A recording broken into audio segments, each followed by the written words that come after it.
Can you believe it's me, the man with copious amounts of free time and plenty of time with which to do things in his free time? That's right, I've got so much free time, I've got free time to contemplate my free time. I didn't have a bit ready for this going live, but it's good to see you guys. Things have been a little strained in terms of finding time to schedule things. But you know what isn't strained is our cool vacation to Tural, which had 0 robot invasions and 0 things of irrelevant pressing matter. In no particular order, it's good to see you, Ender Friend. Clary, thank you for re-upping your tier 2 sub for 25 months. Hachi Machi. JR, it's good to see you. So, I can't tell if that first is a genuine attempt at saying that you were first up, or if that is you doing a bit, but either way, unfortunately, a couple of people had you beat. Altaria Motive, it's good to see you. The opening sequence for Final Fantasy XIV streams is a little bit spoilers, so I appreciate you being here. Maybe don't pop by on a Final Fantasy XIV day that isn't explicitly in the past or before you're caught up, because there's a lot going on in that Tural travel guide. Top Hat, ooh, good to see you. Mesphia, hey, hey. People's DM, time to vibe before Prague night. Prague. Good luck. Our second Prague night got canceled due to some factors outside of our control, so you know how it goes. It is good to see you, Altaria. Yeah, Kitty Beans, hello. This man has so much free time, it's not even funny. I got the stuff coming out of my ears. You were vibing to the lo-fi, it's fine? Okay. Today, we are going to be doing a little bit of Final Fantasy XIV, which will shock everyone, I'm sure. But I've just been meaning to get a lot of... I tried to offload last week some of my work onto the stream. And by work, I do sometimes really mean work, because Final Fantasy XIV is great, and we love live service games and MMOs, but they sure do put a lot of fun things for you to do in there, like roulettes, my favorite kind of content.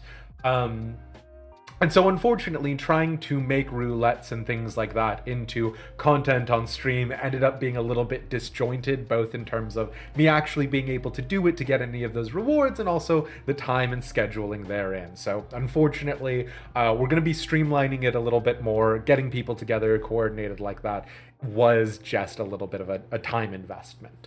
But today what we're going to be doing is we're going to be finishing out the melee DPS role quest. We've got that. We've got Samurai to 100, so we'll be able to knock that out. And then depending, we'll start picking up some of the other deliveries for some of the quests, because that'll help us level up crafters and gatherers, which is something that we do somewhat care about. We'll do other things off stream.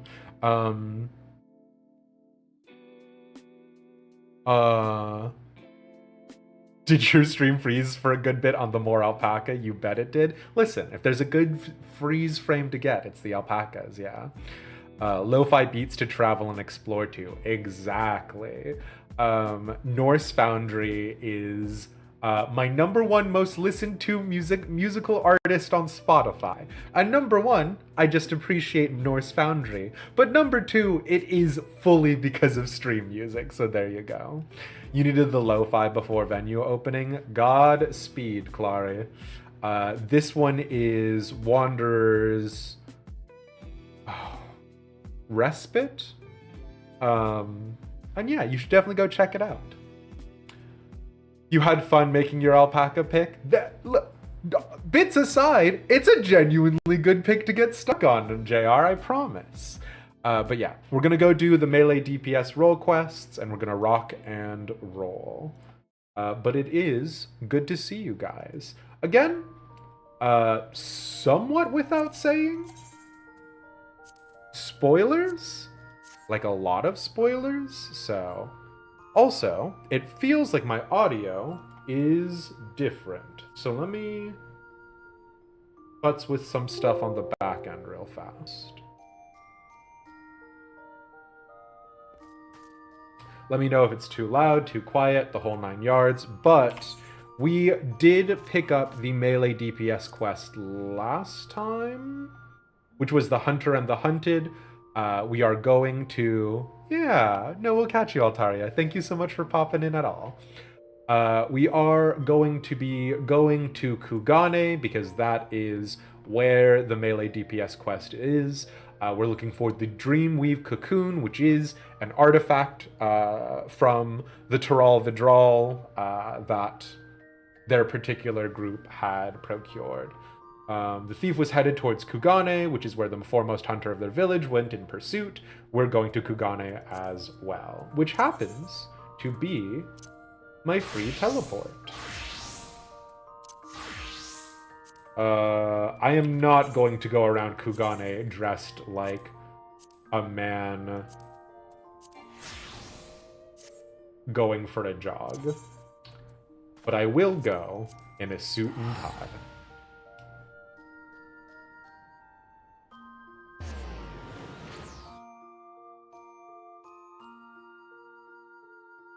I mean, also fair.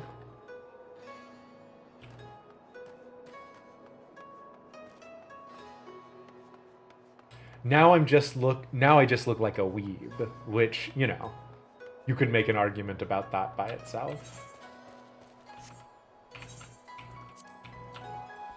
I'm actually gonna pick up the Centurio clan hunt bills while we're here.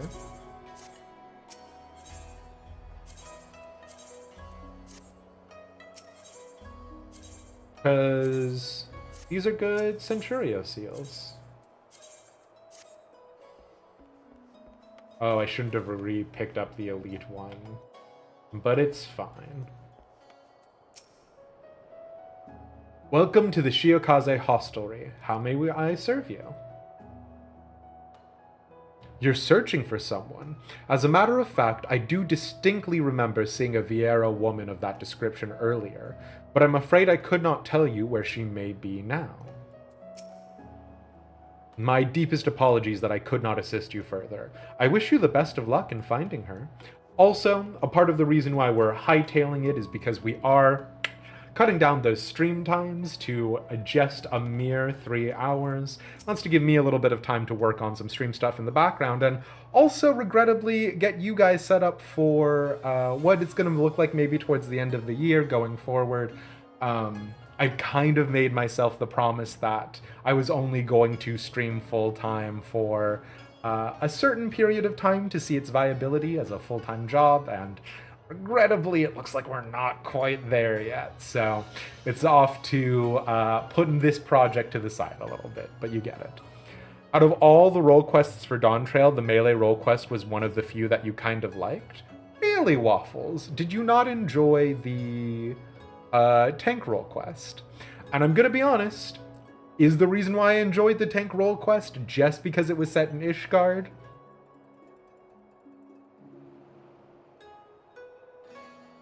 A lass from Tural, was it? Sorry, can't help you. That reminds me, though, I heard Tural has its own local variety of spirits called mezcal. Been meaning to taste it myself for an age now, but you've no idea how hard it is to get one's hands on a bottle of it here.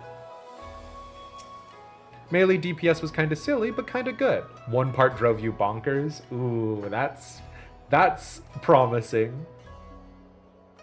Tell me, have you had a taste of mezcal yourself? Can you describe its flavor, smell, texture? Kami, be merciful, I must have a cup. Ooh. On the list of things that I have yet to do, it's banned the phrase cheap viewers, huh?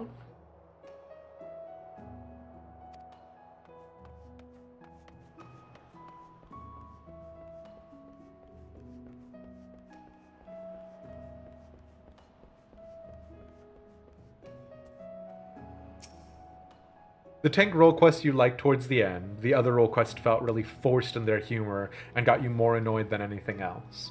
Well, there is something to be said. I don't know what it's called in Japanese, but there is something to be said for pantomime, right? Like over exaggerating humor and the intent to like make sure that some people don't get it.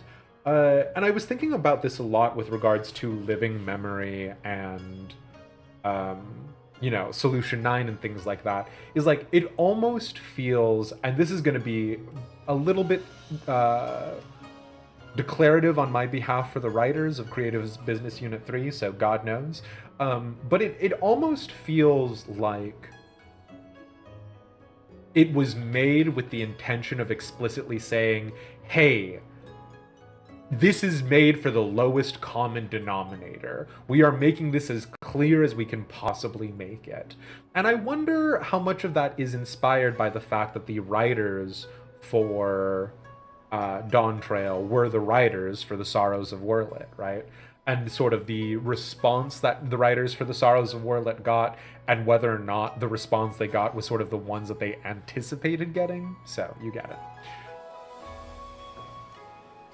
A Vieira woman bearing a bow. Why, yes, I do recall such a person. It was hard not to notice her, really, given how she was peering at every little thing. If she came from the distant lands to the west, no doubt Kugane is quite the unusual sight for her. With any luck, she'll still be where I saw her, in the vicinity of the Sekesugumi barracks. No doubt she'll be grateful to have someone familiar with our city and customs at her side. I only hope you can find her. Oh no! God, on the list of things that I just haven't fixed, the rating message from Saturday, hey?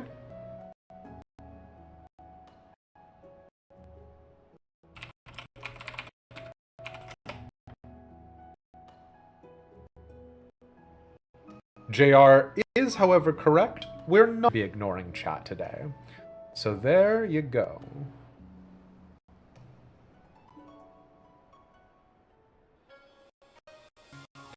And it's good to see you, Pixie. The caster and healer in particular, you felt like you were fighting over grown, spoiled children. Oof. I mean, already a lot of the response to Dawntrail has been viciously mixed, right? And I think that's in part due to customs with regards to, how one handles deceasement and the passing of life and whatnot, so. Healing Rolequest had a particular lore bit interesting to you as a Dunes folk, but it was otherwise bad. No, really? It's like flat out? And that lore bit is in the encyclopedia anyway. Gotcha. Also, I do love, if you guys do not remember from the Manderville questline, you want to talk about weebs.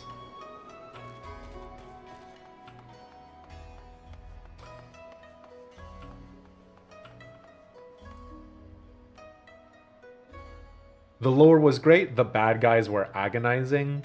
Yeah, the passage of the Unbound in general really does feel like a contrivance, so. Oh no, he's actually from the same quest line? Wait. Oh boy.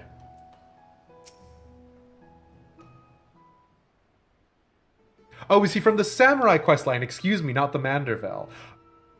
That's so wild, Waffles. The guy is so bizarre that I just assumed he was a Manderville. Is he not? Is he not a Manderville? He's from the Samurai. Oh, shoot. All right. There you go.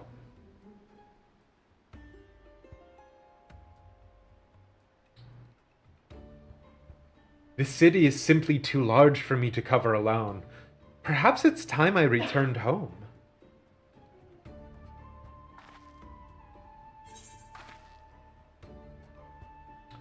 I've come to aid your search. Itoka?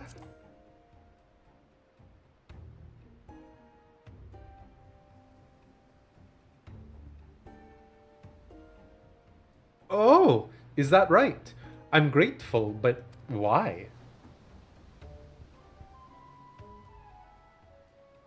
I see. Shashpeya always was a worrywart. Won't deny I appreciate the help, though. Ascertaining the whereabouts of the cocoon has been no easy task. I managed to secure room and board in this lodging after arriving in Kugane, and have been using it as a base to track down the thief ever since. I'll tell you all I know. According to an eyewitness from my village, the thief is a middle-aged Huron male. That's all we have to go on regarding his appearance. If I promise it wasn't me... Like, I realized then that this is a very suspicious development, but also, it's not me? Yet so long as he possesses the cocoon, he can be anyone and anything. An elderly woman traipsing along the street, a child throwing a ball, mayhap even the dog chasing after him. Truth be told, I was nigh at wit's end trying to find him. That is, until I discovered that a series of unusual squabbles have been occurring around the city. After investigating these incidents, I found one commonality. The instigator in each case invariably had no recollection of the incident, let alone of inciting it. What's more, eerie accounts have begun to circulate among the residents. Some folk claim they've somehow been seen in two places at once. Based on all this, I believe the thief's been using the Dreamweave cocoon to transform into innocence and spread discord throughout the city. Stands to reason we can find him by following the trail of chaos left in his wake, no? And yet, even should we apprehend him, in whatever form he's hidden himself within, there's nothing to stop him from feigning ignorance. Besides a secret remedy, of course. The recipe for an elixir which can forcibly remove the cocoon's enchantment has been passed down in my village for emergencies like this. I made sure to prepare a few vials before making the voyage here. I need simply throw the solution at the suspect, and the cocoon's weave of mimicry will unfurl on the spot. That covers anything. Now, what say we see if there's any trouble afoot? The thief will undoubtedly not be far from it. Let me know when you're ready, we'll catch him together. The guy was a cowboy samurai you beat up during the first stretch of the same quest line. A literal total weeb. I think the problem is they've used the thing a couple of times in Waffles, where there was like a guy who studied the blade, air quotation marks. Because like, there's also that whole thing with Yojimbo being... well, I won't say that in case somebody hasn't done the Manderville quest line, but like, there's just been a couple of instances of that, right? Having done the melee quests already paints the scene in a different light. Yeah. Well, like, I'm not gonna lie, this is the thing that I was expecting to have happen. Is the audio insanely quiet for anyone else? Am I crazy?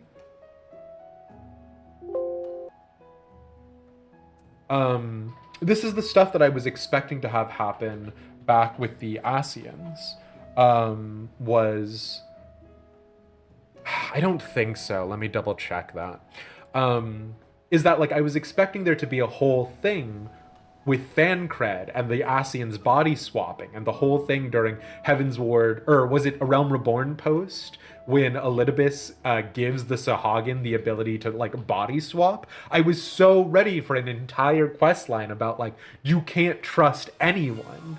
And then they just sort of dropped it.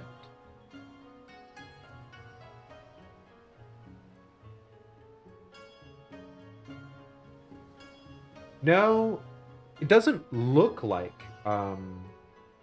it's a problem with the noise suppression stuff. But yeah. We'll keep it rocking and rolling. You do love the improved eye movements and cutscenes.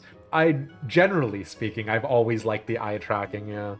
He was posing as a samurai for an Ul'dah noble in the Realm Reborn portion of Samurai Quests. That's right. Gotcha. Huh. Oh, that's right! There was the little, like...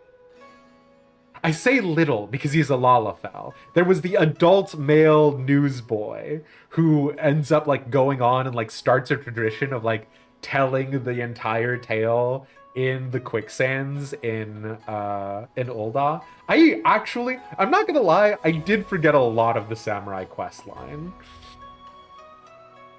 Ready to set off then? Perfect. I say we begin our search with the markets. I recall a great number of people gathering in the Rakuza district, I believe it was called. Itoka is now accompanying you. Keep her at your side in order to proceed with quest objectives. You get it. Rare are the days my people leave the shelter and bounty found beneath the forest's boughs. I was speechless when I first laid eyes on Tural, a city with as many people as trees in the forest. And Kugane is no less dense. There is definitely... Now that I know, you know, the end of Dawntrail, which has Solution 9 just absorb Shock Tural, I do kind of understand why the role quests are set there to be like, hey, I know we robbed you of literally all of the lore of the native people in Shock Tural. Here you can get it through the role quests, which I think is interesting.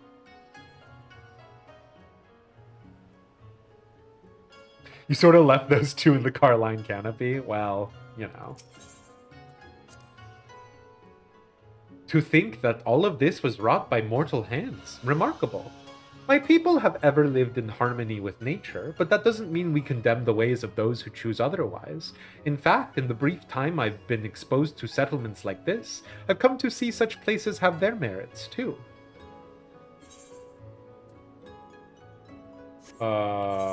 Wait, what?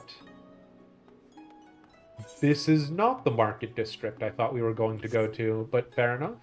That's on me.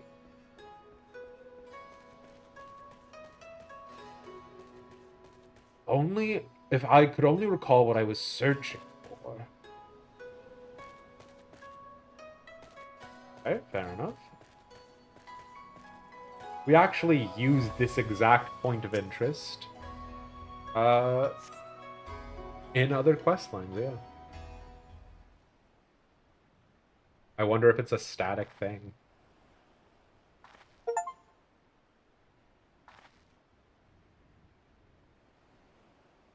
Hold on one second.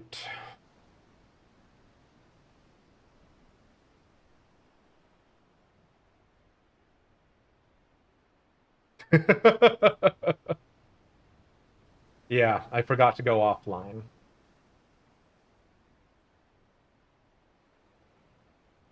Look, you thieving whore, son, I told you this isn't enough.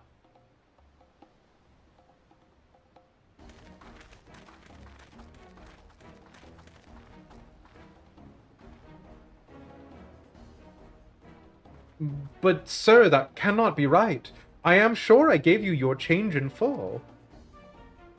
Enough! Hand over my money or I'll take it by force. Let's keep watching.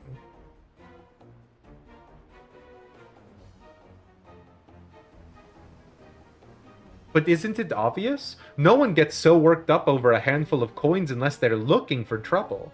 Or the clerk is genuinely the person who is genuinely not giving enough change. It's fine. This guy is way too baby-faced to be threatening. Reveal yourself, villain.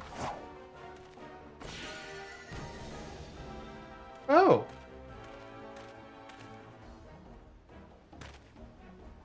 Wait, I don't understand. What in the blazes do you think you're doing? Oh. Oh! This is... Sorry. Very, very sorry. Ah. Oh dear. 1,000 apologies, sir. I gravely miscalculated your change. I will return what you are owed immediately. I beg your forgiveness.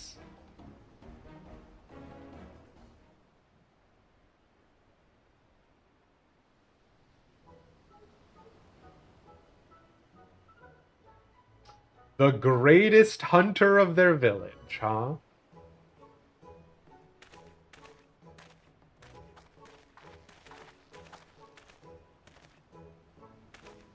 I apologize for the disturbance. How dreadfully embarrassing.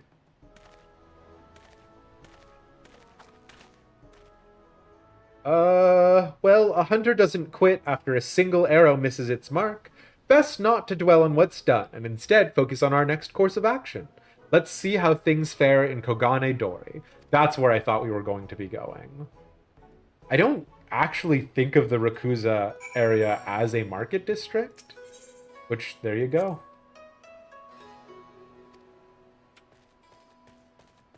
Because there are no Karens in the village. God, an ideal place to be. So one of the things that I was thinking about was the nature of, living memory and how people are selected to be let out of the memory banks. And I was like, you know what's wild is you could unironically just fill the city with your favorite people. Because like, again, right? Like there's obviously something a little bit more malicious to living memory than that potentially as well. Like the narrative demands that you believe that Sphene is doing it for the good of her people. But I was like, if you stop and think about it, for every person who is dead and their memories are uploaded into the memory banks that you actively dislike, sorry, there's a soul aether shortage. Your memory aether is just really low down in the queue. Like, you could just literally have only your favorite lads from all of Alexandria. Like playing The Sims. Basically, People's DM, yeah. It genuinely is like how much people want to see them, right? That one Elegant said that a guy said he was waiting to see his beloved again. The more popular you were in life, the more likely you would respawn, probably. Unhinged Wirebone. But also, I think we already talked about cities. Yeah, okay.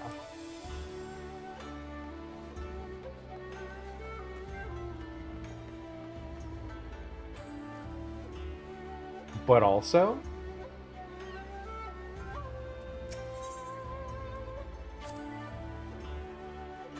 it works like a gotcha banner. Oh no.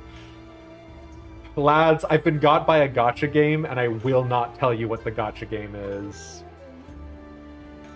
If people demand it enough, surely Queen Sphene will listen. The pity drop, no! I can't believe how impossibly vast it is. My jaw dropped when I first saw it.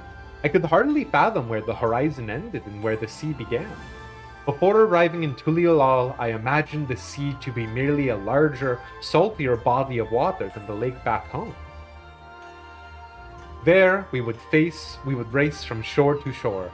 To attempt the same here, I fear, would have fatal results.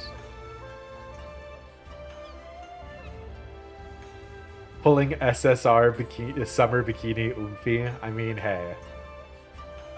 Do I have my cowboy outfit ready for October, Savada? Here's the real question. Do you have that clip ready? Otherwise, Cryo's parents likely wouldn't have shown up. Yeah, that's fair.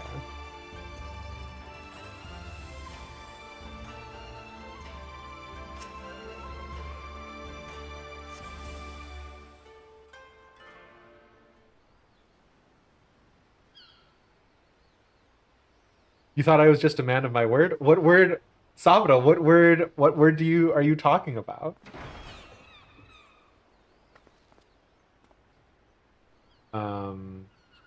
I'll cut you down where you stand, you lecherous lummox.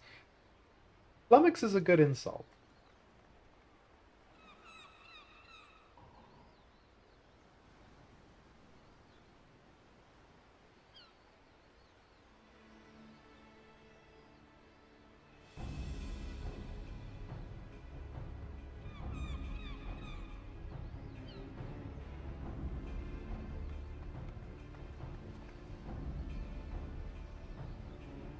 What is going on here?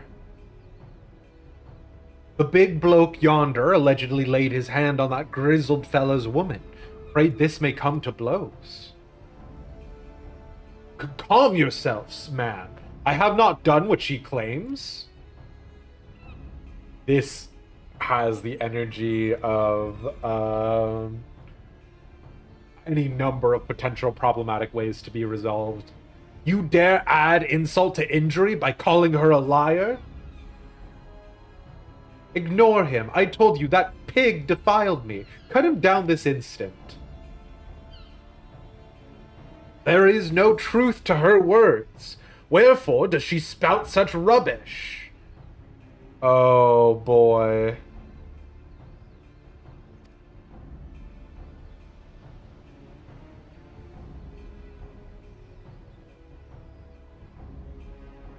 Kami, give me strength. Cut the bloody brute down already.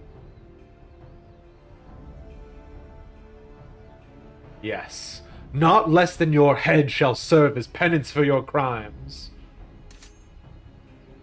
Very well, let my blade prove my innocence. Do you think this is a show? God, there's just so many... It's fine. We're here. We're here now.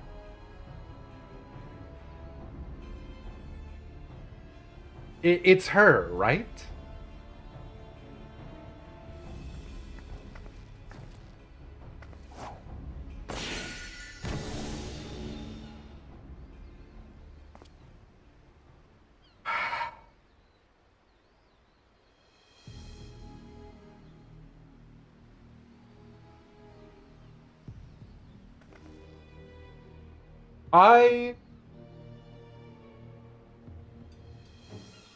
How come my best isn't the same die? Because I haven't gone back to an inn and fixed it. I'll do it in a second.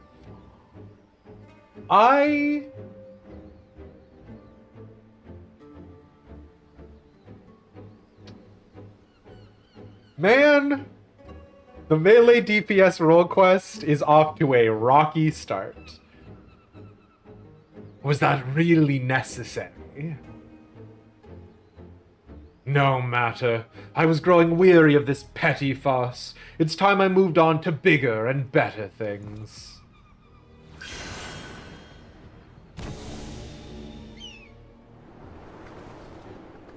Sure. Yeah, I was about to say, aren't you literally an archer? And supposedly the best hunter in the entire village? Okay, this is a promising setup.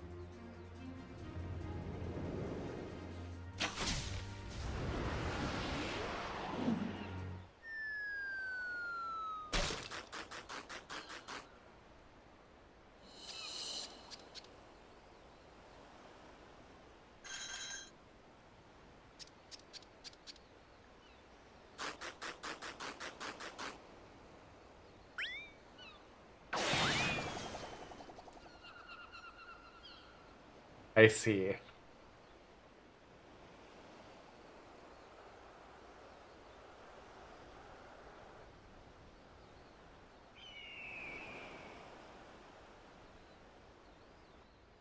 Is it bad that I hope that's Kyoto? Huh. Oh, odd. My bow is more out of tune than I realized.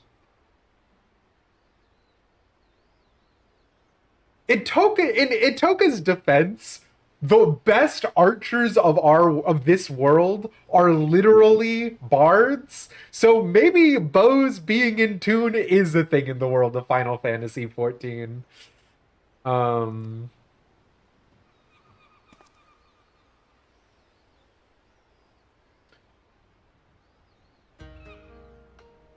Our villain, King Shit of Shit Mountain. Waffles, I'm so uncomfortable about like that entire sequence, yeah. And like I feel like I don't need to say it. I feel like we can all figure it out. And if you can't, kids, ask your parents. Quick, Elish, stand there and let him transform. No sweat. I'm on it, Chief. How is it holding that? Suction cups. Like a little squid. Really are Hildebrand adjacent. You appreciate how unashamedly campy it is? What's weird though is like, so you know what, I guess it's preparing you for the Solution 9 stuff a little bit and the Living Memory stuff. In Shadowbringers, I understood why they would be putting humor in. You know what I mean? Like trying to like find any place to put something that's funny and happy or possible to make you laugh, because Shadowbringers was non-stop tragedy. And same thing in Endwalker, right? Like in Endwalker, there were a lot of places where I was like, why is this joke here? And it was more or less to try and like offset like tragedy, tragedy, tragedy, sorrow, sorrow, sorrow. Dawntrail is the everything works out expansion. Rolequests could have been full of drama and tension. And I guess the only thing is, much like the way we did it, they were expecting people to wait until they were level 100 to go back and do the role quests. So like maybe if I had just seen the Namika Wuk-Lamat scene, maybe I would need this. But otherwise it's like, okay. Yeah, you'll add Namazu fin suction cups into your belief system. Fantastic, Kitty Beans. I'm always happy to help people with their headcanons. Is it really you? Oh, thank the kami you're safe.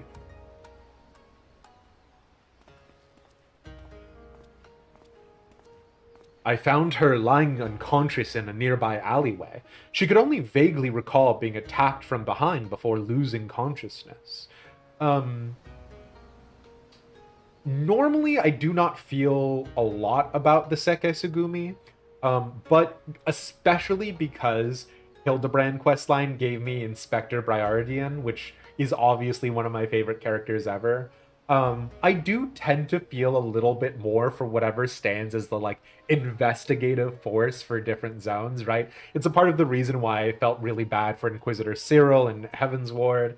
I do actually have like this weird part of myself that's like, yeah, the Seke Sugumi, whenever they show up, despite them being perhaps an even more corrupt, even more messed up like system of like governance than the Brass Blades, the Seke Sugumi are bad people.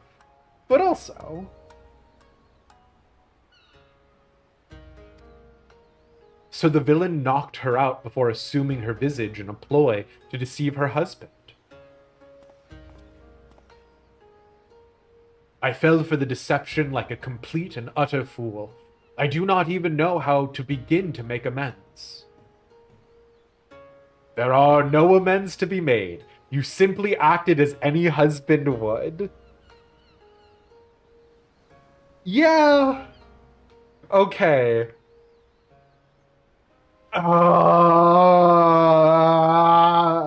Sure.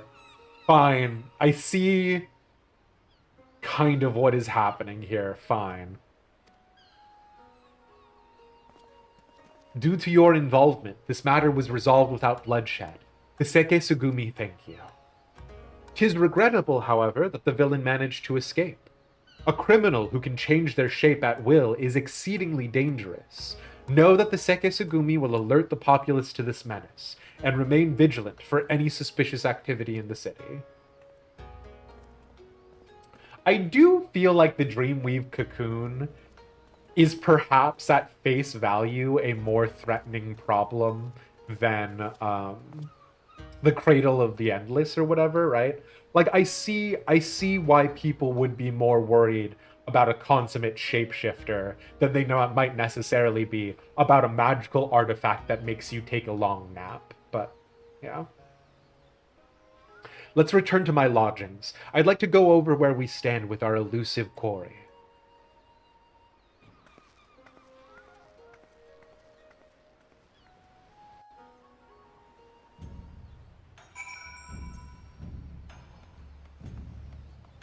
The Cradle of the Endless waffles or the Dreamweave Cocoon? Because I would agree that the Cradle of the Endless was sort of underestimated by Ishgard. Really? You don't think the you don't think the Cradle of the Endless was sort of downplayed in terms of its potential efficacy?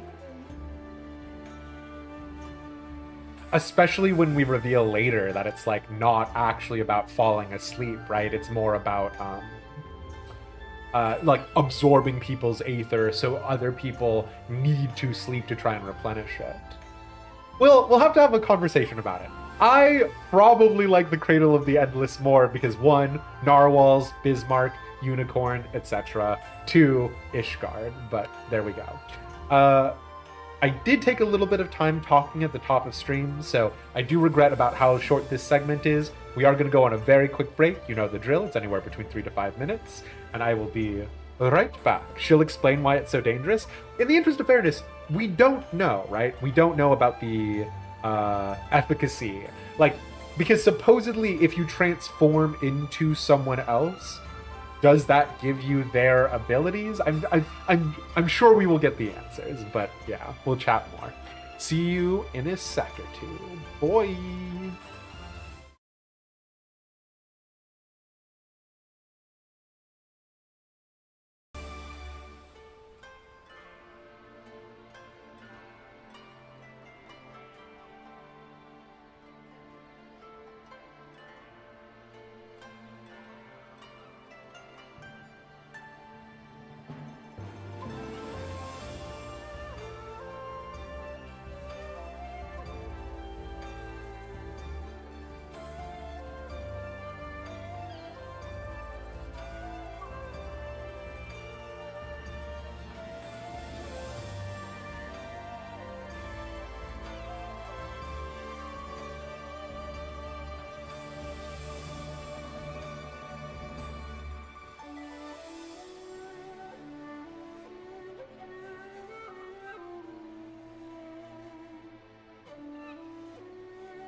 And we're back. We're currently doing the melee DPS role quests. There's a couple of things that have been made to look a little bit suspicious. Itoka is supposed to be the best huntress of her village, and that appears to have failed. Or rather, her aim has appeared to falter. There are a lot of questions with regards to what the Dreamweave cocoon can do, so let's go ahead and see if we can get any answers to any of that. As predicted, the thief has been using the cocoon's power of mimicry to incite conflict around the city. What he hopes to accomplish by doing so, however, is still unclear. And so long as he has this power, our sole means of tracking him remains the havoc left in his wake. A trying trail for any hunter, but I'm heartened to have a warrior like you beside me as I tread it. We'll catch him together, and when we do, we'll met out the justice he deserves, Elish. Okay. Is there a thing about Itoka just like shape-shifted into a better hunter? Itoka is eager to continue the hunt. Good to see you, Elish. For better or worse, I haven't heard about any unusual incidents in Kugane since our last altercation with the thief. There may be a reason for that. Do you remember when he claimed he was moving on to bigger and better things? If we're to catch him, we may have to expand the scope of our search beyond Kugane. Yet he traveled all the way from Tural to this eastern land for a reason, and I can't imagine he'd go too far. Do you know of any other settlements nearby? The Ruby Sea is dotted with settlements. People live out in those waters, but they're so vast. Where would we even begin? Ah, so the Bakufu has an outpost in the Ruby Sea. That sounds like the perfect place to start. Let's make our way there and avail ourselves of the soldiers' intel. If anything out of the ordinary has occurred, no doubt they'll be aware of it. Shall we?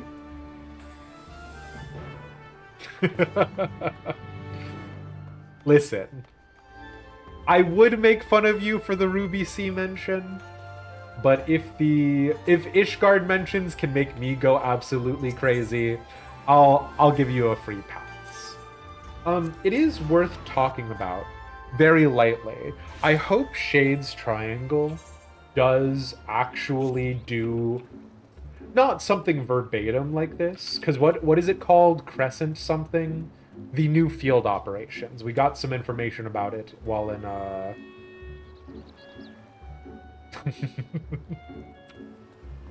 Oh my gosh, it's these three! Oh my gosh. That's so funny.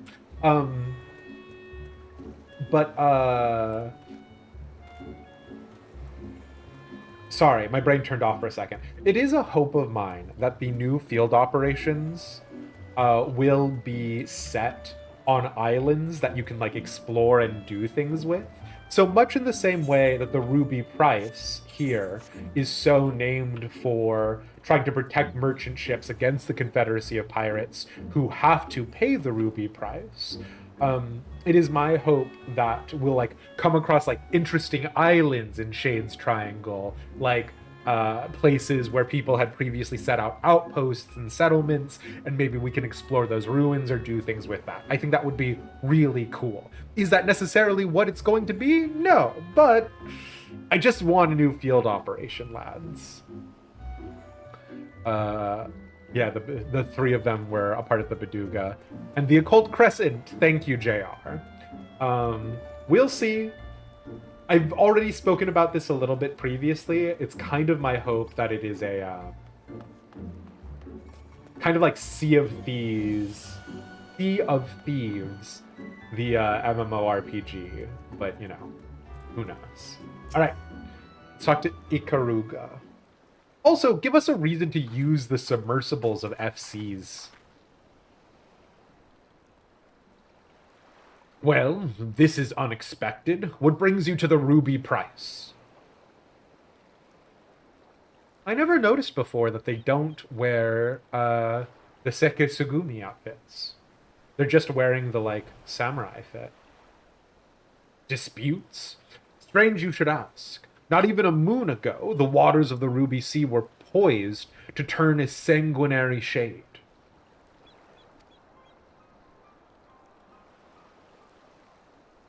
Please, tell us everything. A Confederate skiff approached the Ruby Price without authorization, and its occupants began hurling insult after insult in an obvious attempt to provoke us. We did not succumb to their provocations, however. After warning the vessel we'd fire if they drew an ilm closer, they withdrew without a word. However, should they attempt to provoke us again, we will not display the same level of restraint, and the roar of our cannon shall signal their comrades to rally in full force. The waters will flow red. Of that, there can be no doubt. This is actually something I haven't thought about since Stormblood. With regards to the Confederacy of Pirates, the Confederacy of Pirates turned their piracy onto the Garleans, right? That's a part of the agreement with the Eastern Alliance. Now that the Garleans have not only fully withdrawn, but have collapsed as a society, who are the Confederacy of Pirates raiding? Because they definitely have not gone the way of Limsa Lominsa. Tensions run high. Not like this has ever occurred. I see. Thank you for the information. Might we speak privately? Oh, I did say I was going to fix his vest and then immediately forget about it, huh? I'll fix the gland later. Like I've been saying I would do over this last month or so. Based on the testimony just now, I gather there's an agreement in these waters that the Confederates are not to draw near the Ruby Price, guarded as it is by Bakufu sentries. If that's the case, then as the soldier stated, I can only conclude that the vessel earlier was attempting to incite a dispute between the two factions. An interesting thing about this is that the Eastern Alliance has never included Kugane. Kugane has always declared itself neutral in all of the disputes between Garlemald and all of the other neighboring factions. That's a part of the reason why you find the Thavnarian consulate and the Garlean consulate inside of Kugane. So there is something really interesting in here about the idea that if the Confederacy of Pirates gets dragged into a war with Kugane, that Doma would have to intercede on behalf of the Confederacy of Pirates, which is... So anyways. That's because it's the main trading hub of Hingashi, the only one in fact. Yeah, okay. I have feelings about that, but we cannot stay here. This is not the Authority and Hingashi debate class, so, you know. Which fits the modus operandi of our quarry, wouldn't you say? Perhaps it was he who sailed here under the banner of the Confederates. Whatever the case may be, we have nothing but conjecture. We'll need solid evidence before we can alert the soldiers here to this threat. I doubt they'll heed our warnings otherwise. In the interest of fairness, hey, don't attack that pirate. They could be a terrorist who can shapeshift into anyone is a hard sell. So I give that more than the Cradle of the Endless. First, we need to verify if any members of the Confederacy actually approached the Ruby Price. Do you know where their base of operations can be found? Haha, I can do you one better. I'm besties with the head of the Confederacy of Pirates. Sakazuki. It looks like it would be fastest for us to swim there.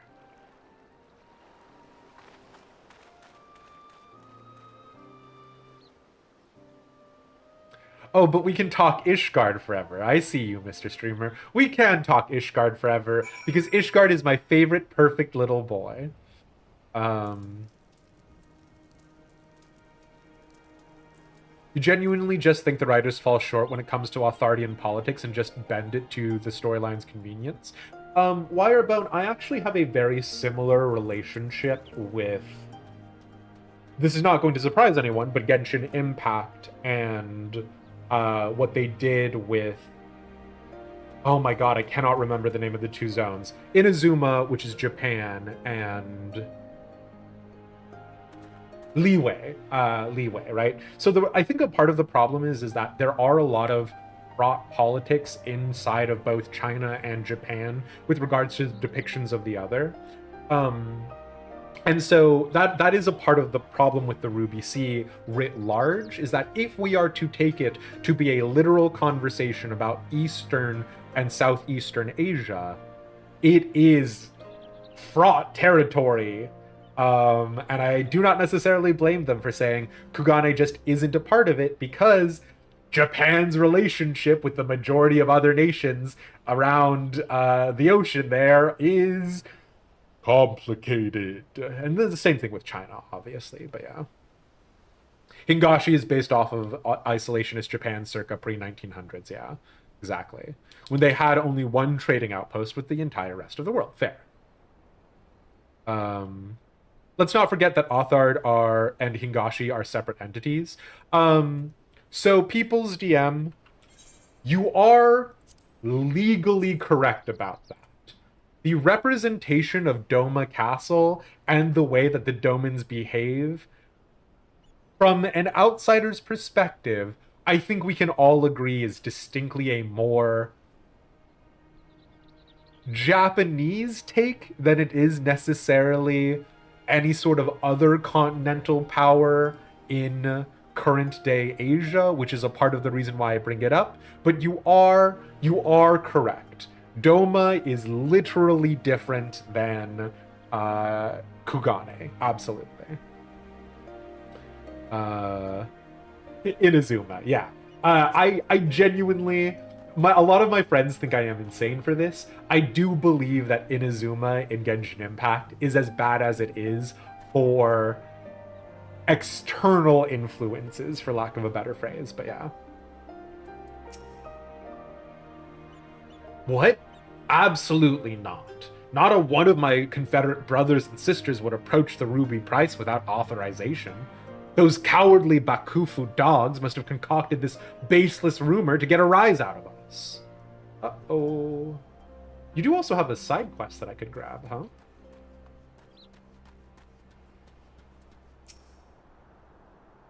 Any of your comrades sail into the Ruby Price recently?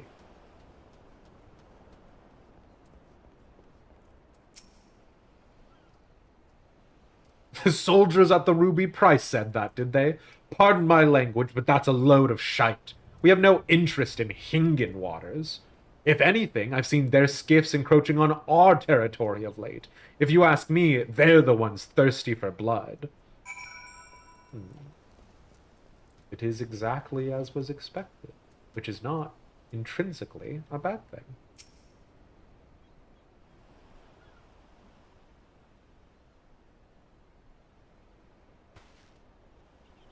There you are, Elish. Listen to what this person has to say. The situation is more grave than we thought. I'm thankful you came, and not a moment too soon. Okay.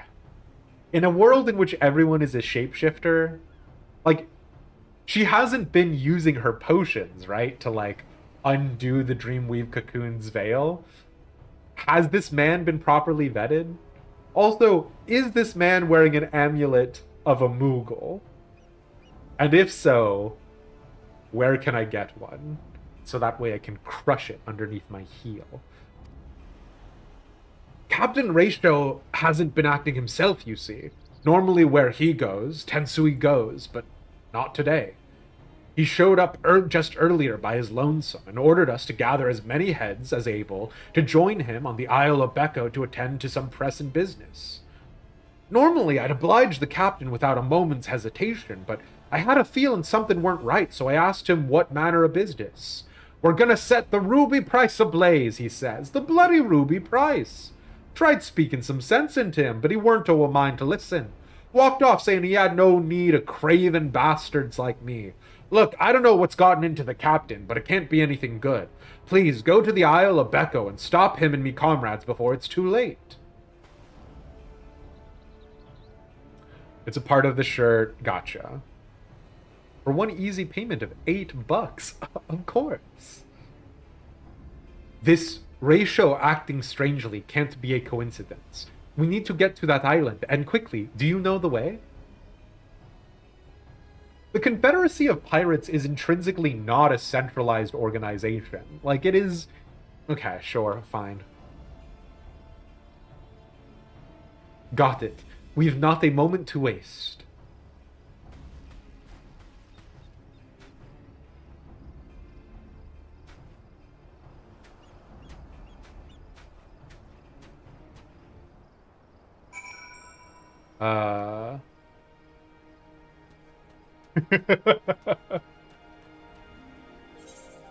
Would you say it's pound symbol times the charm?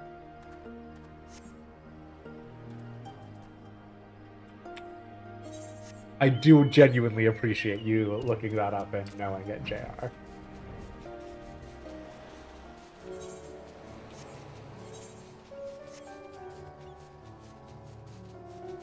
Yeah, I definitely enjoyed the ruby price. I don't know. They were like really excited to show the underwater swimming part, right? Which like is cool. I still haven't done spearfishing because I want to do the fishing quests on stream because again, Ishgardian lore. But I don't know. I also was disappointed that Heaven on High didn't have more to do with like angels or Maki or any of that stuff. Which then, you know, Shadowbringers was like, hey, I heard you wanted angels. And I was like, all right, fair enough. But yeah, that's Heaven on High in the distance. Understandably so.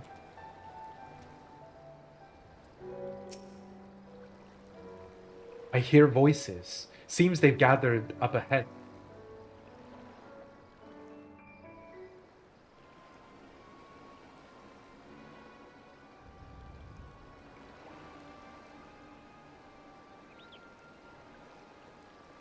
I do like the relationship between Rasho and his number two. I did think that was actually quite fun, of him being like the ass beater and his number two being the logistics guy.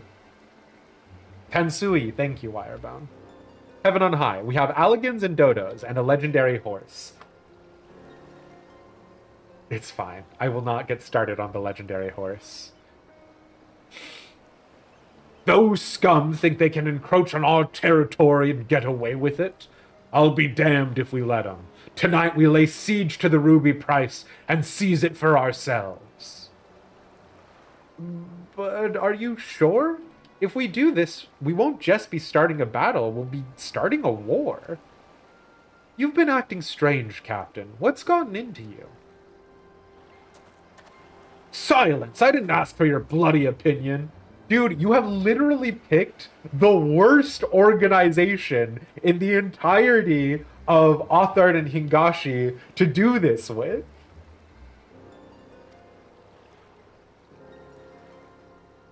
Sure. Those lion dogs claimed it was us breaching the agreement. I say we give the bastards what they deserve.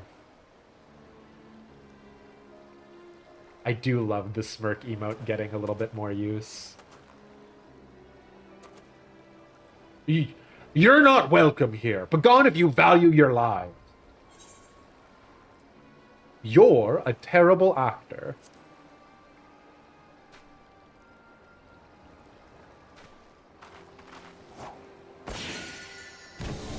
I do like that he just stands there and takes it.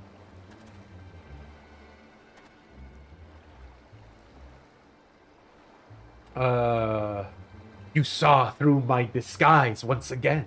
Don't tell me you count even a pirate captain among your acquaintances. Buddy, I count a pirate admiral among my acquaintances.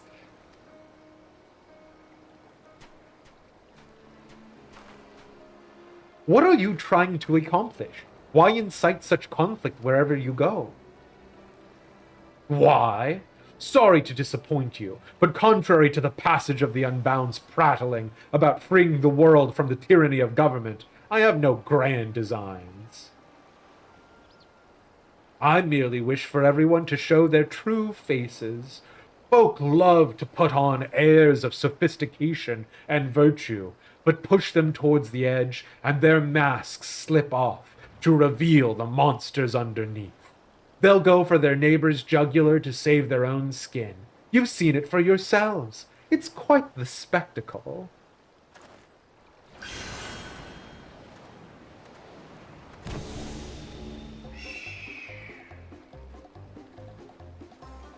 Okay. Ah. Sure.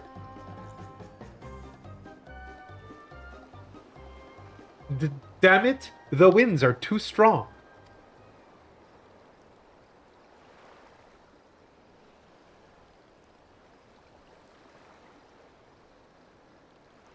So is it not Itoka? Did someone shapeshift into Itoka and then because they didn't have the Dreamweave cocoon or the alchemical potion, that's the reason why they're the one who was sent out? A man of 1,000 faces is a true menace indeed. We'll return to Onokoro forthwith to alert the captain. Rest assured the Confederacy will be keeping a close watch over the Ruby Sea. I still don't understand why these guys haven't just been folded into Doma. Why are we acting like they're a sovereign nation? They're not Limsa. I didn't think for a moment he was an imposter, and the lies he spouted about the Bakufu soldiers were enough to make my blood boil. To think what would have happened had you not been here to stop us. Kami bless you.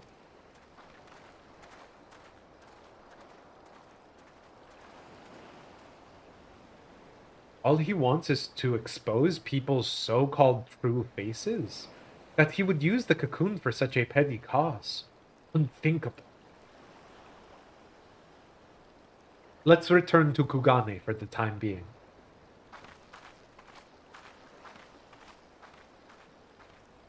God. Could you imagine when they do, like, try to expose the Warrior of Light's true face?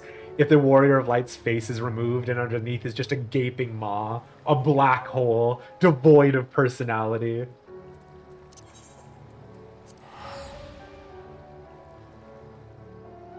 They're meant to be a version of the Woko. Fair enough.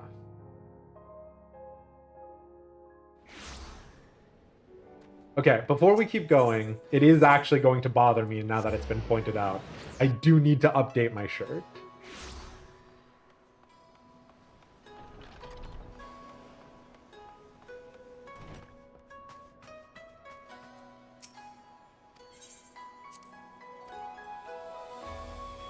Which was just a big-ass group of Japanese pirates that really loved raiding China and Korea. Right, but, like, that's my... Yeah, it's fine. I don't need to be here. I need to be here. And I need to update this shirt. Bam. Thank you. Does it dye the tie as well?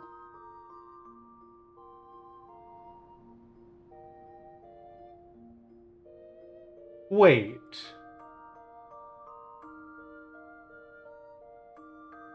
Oh, I'm so displeased by this development.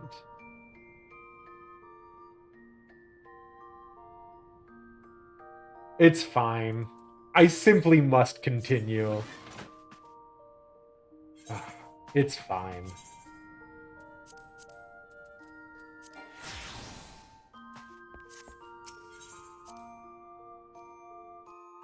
And an annoying-ass faction in Shogun, too. Fair enough, People's DM, yeah.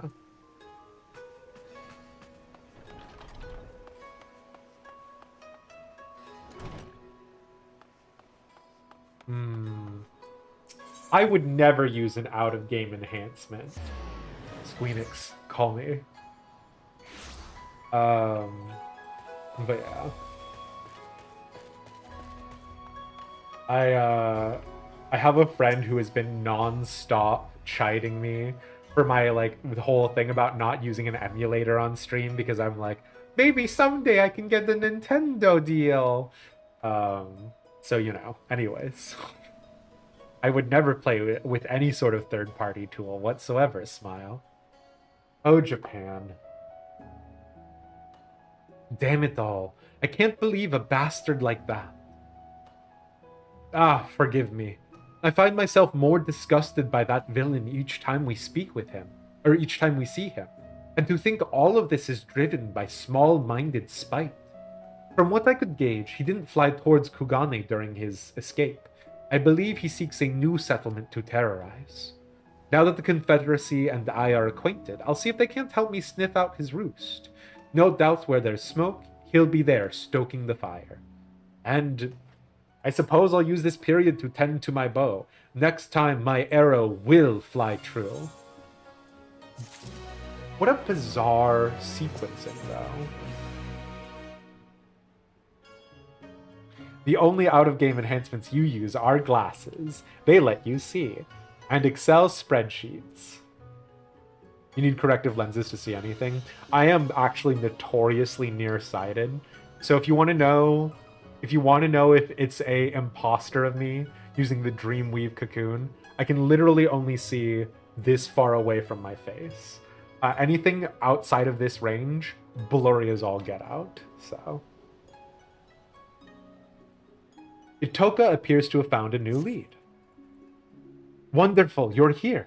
Ever since the incident in the Ruby Sea, I've kept a line of communication with the Confederacy, and they've just reported something you'll be interested to hear. Apparently, a man impersonating the distinguished Lord of Doma was recently exposed.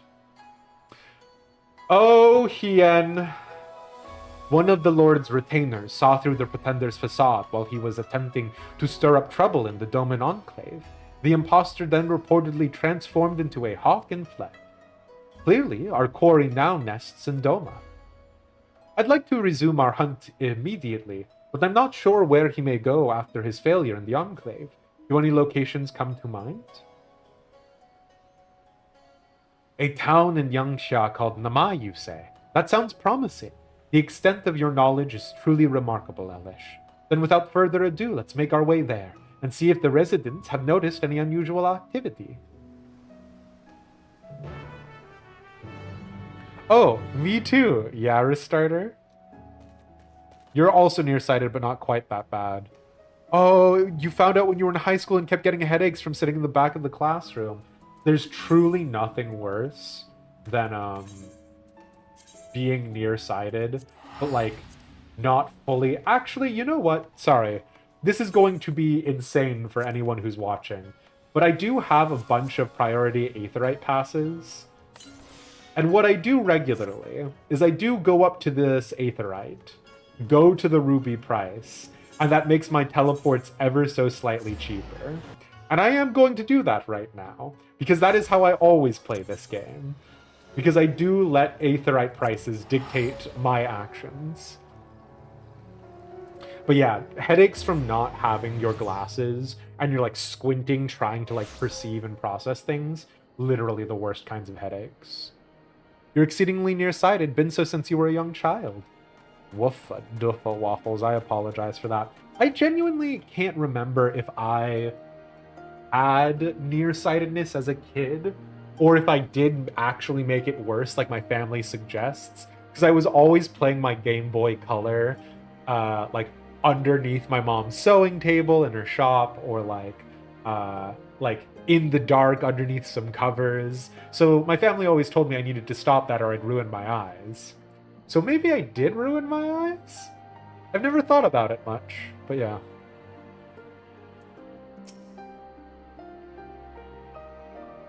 Have there been quarrels of late? Why, yes, actually. Just the other day, the two of us were at each other's throats over a persimmon. She was only supposed to eat half, but she went and gobbled the whole thing.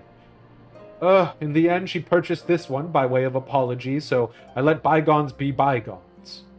What's that? This wasn't the sort of quarrel you're speaking of? Not gonna lie, persimmons are delicious. So, then what sort of quarrels were you inquiring about? Ooh, Mesphia. Thank you for adding the block term cheap viewers. I appreciate that. What's worse, since a tennis accident in middle school, you're frequently plagued by light-induced migraines. No, Waffles! Thank you for watching the stream, then. Oh, God. Trouble? None that I can think of. For a blessing, all has been peaceful. Oh, okay. Well, there you go. It is weird that we came here instead of the literal home of the resistance, the House of the Fierce, which is a military installation, but fair enough.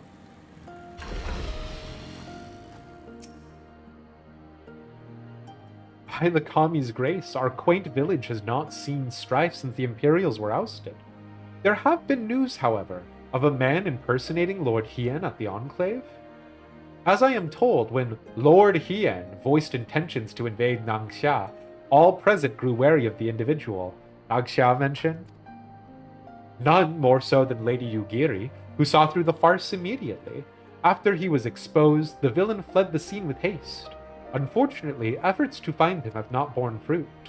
Oh, do you think he went up to, the Azim Steppe?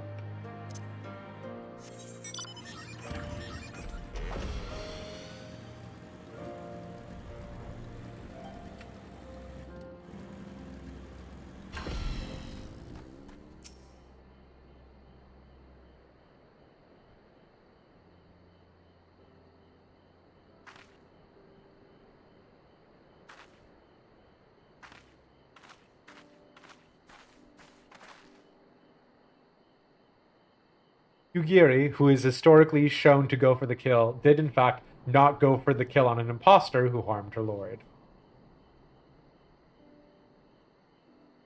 None of the residents I spoke with reported anything out of the ordinary. How did you fare? Then it seems the villain is not here. Where might he have gone?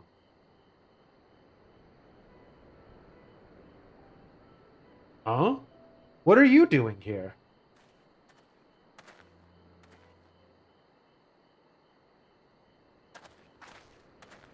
A friend of yours? Okay. I regularly talk about how much I love NPCs.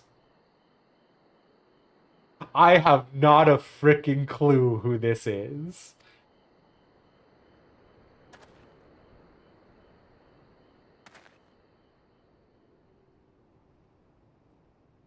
And we don't! That's... Oh, no! Oh, no! Don't hang your head like we're strangers. We met just moments ago, remember? You asked me how to reach the House of the Fierce. Good grief, lad. You're lost again, aren't you? I can understand your embarrassment, but I'll tell you the way again. Listen carefully now. No! Thank you for the directions on how to get to the House of the Fierce. Could he have impersonated you this time? This doesn't bode well. We must hurry. Much obliged, sir. Also, where is Gosetsu?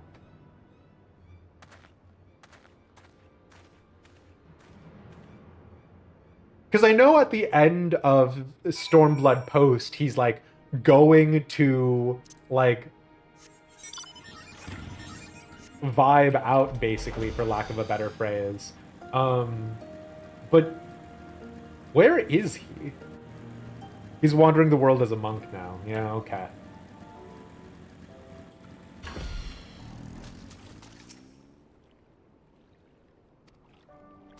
Okay. Did I ever finish the Endwalker Doma quests? I didn't. Yeah, we still have it. When the Kami answer.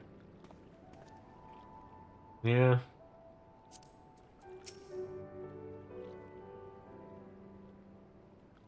This is the part where you got invested in this role quest line. Yeah. Just how far must we swim to reach this place? I dare say my days spent in the lakes back home are about to come in handy. Transforming into the Warrior of Light is a lot, yeah.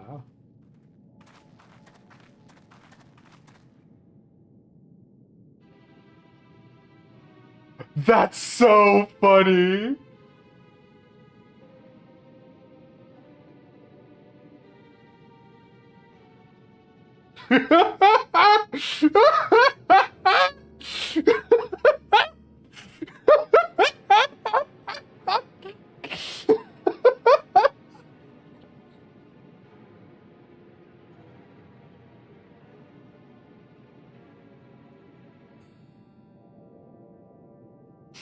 Oh shit.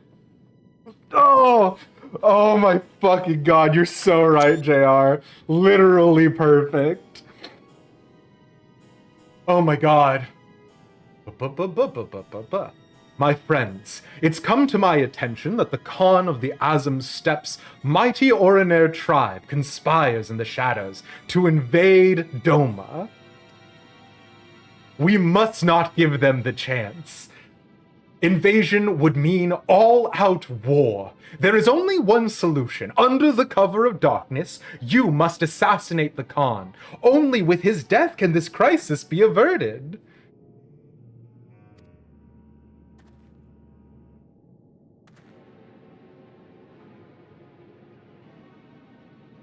They grow wary. Perhaps I should observe my targets more carefully. With all due respect, these allegations must be brought before Lord Hien. It is imperative we receive his instruction before acting. That would be playing right into the Oranair's hands. Me wanting the Warrior of Light to be involved in politics so bad, the game only giving it to me when it's not me. That would be playing right into the Oranair's hands. After all, an impostor disguised as Lord Hien was but recently exposed. An Oranair spy, there can be no question. Yet the spy has fled, their whereabouts unknown. They could be anyone and anywhere, weaving new schemes, even as we speak. Decisive action must be taken. That is why I came to you. So the impersonation of Lord Hien was but a part of the Oranair's grand scheme? But why would those who fought alongside us for Doma's liberation conspire to invade? Forgive me, but you do not seem yourself, Elish. Something isn't right. The incredible irony that Elish in character would do this shit is so... it's fine.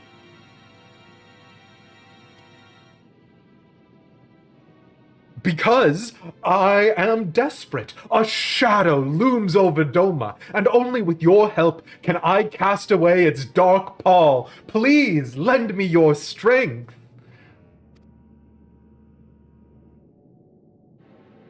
Our honored friend Elish risked life and limb to see Doma free, yet you address him with suspicion and doubt. If he says we must act first to prevent greater bloodshed, then we must act. It is true that he has never led us astray.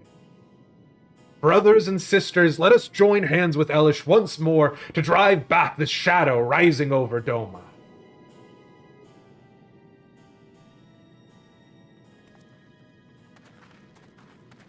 So fucking funny.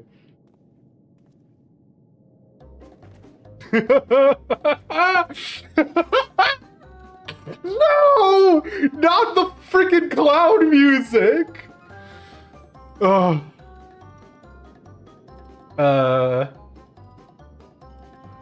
You wish you did this on your own first for the fun surprise, but you're cheesed either way. This is so funny. Elish? Normally you only talk about Ishgardian politics. Something's not right. Yeah. Pardon me, Warrior of Light Elish. You're sounding a bit too much not like Warrior of Light Elish. Are you okay? What is the meaning of this? It's that infernal Orinir spy. Quickly, kill him before he can escape. I am no spy. Your charade ends here. Literally, you just stand there and take it every time. It's you. Such persistent vermin.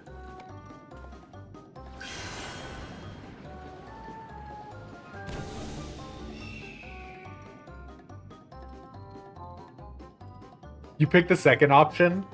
The problem is the idea of Elish. Okay, cool. Sorry, there's a very important bit that we gotta watch here.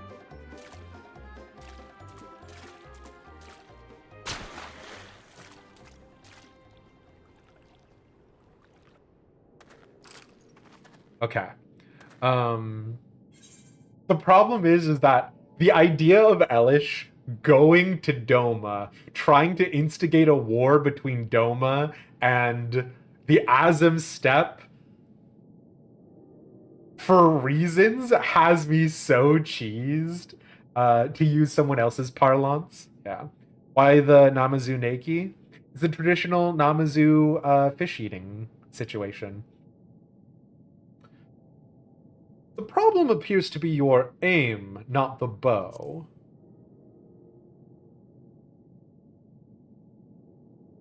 Ha! Pathetic!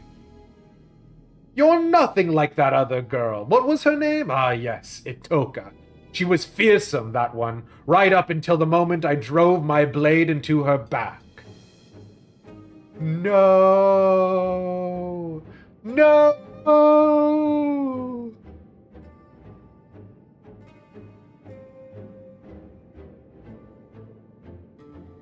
What is this? Don't tell me you've been masquerading around as Itoka herself. After all, that would make you no better than me. Hiding behind the name of another won't erase the blame you bear for everything that happened.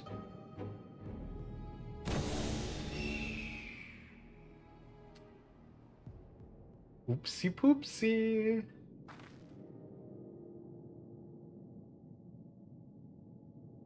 I'm sorry. I swear I'll explain everything to you later. For now, we should apprise these men and women of the situation. So freaking funny.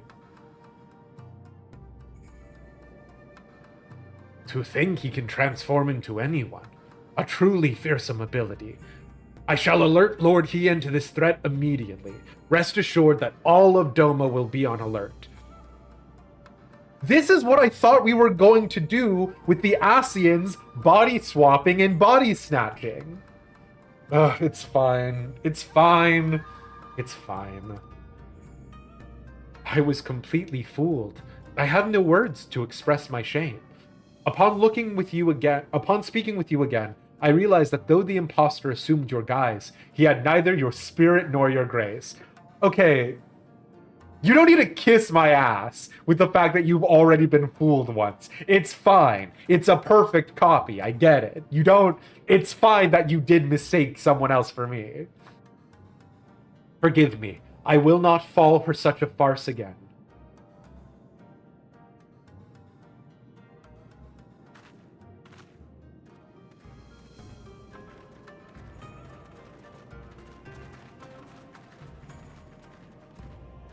Why is Seasoned Ninja not telling us about it?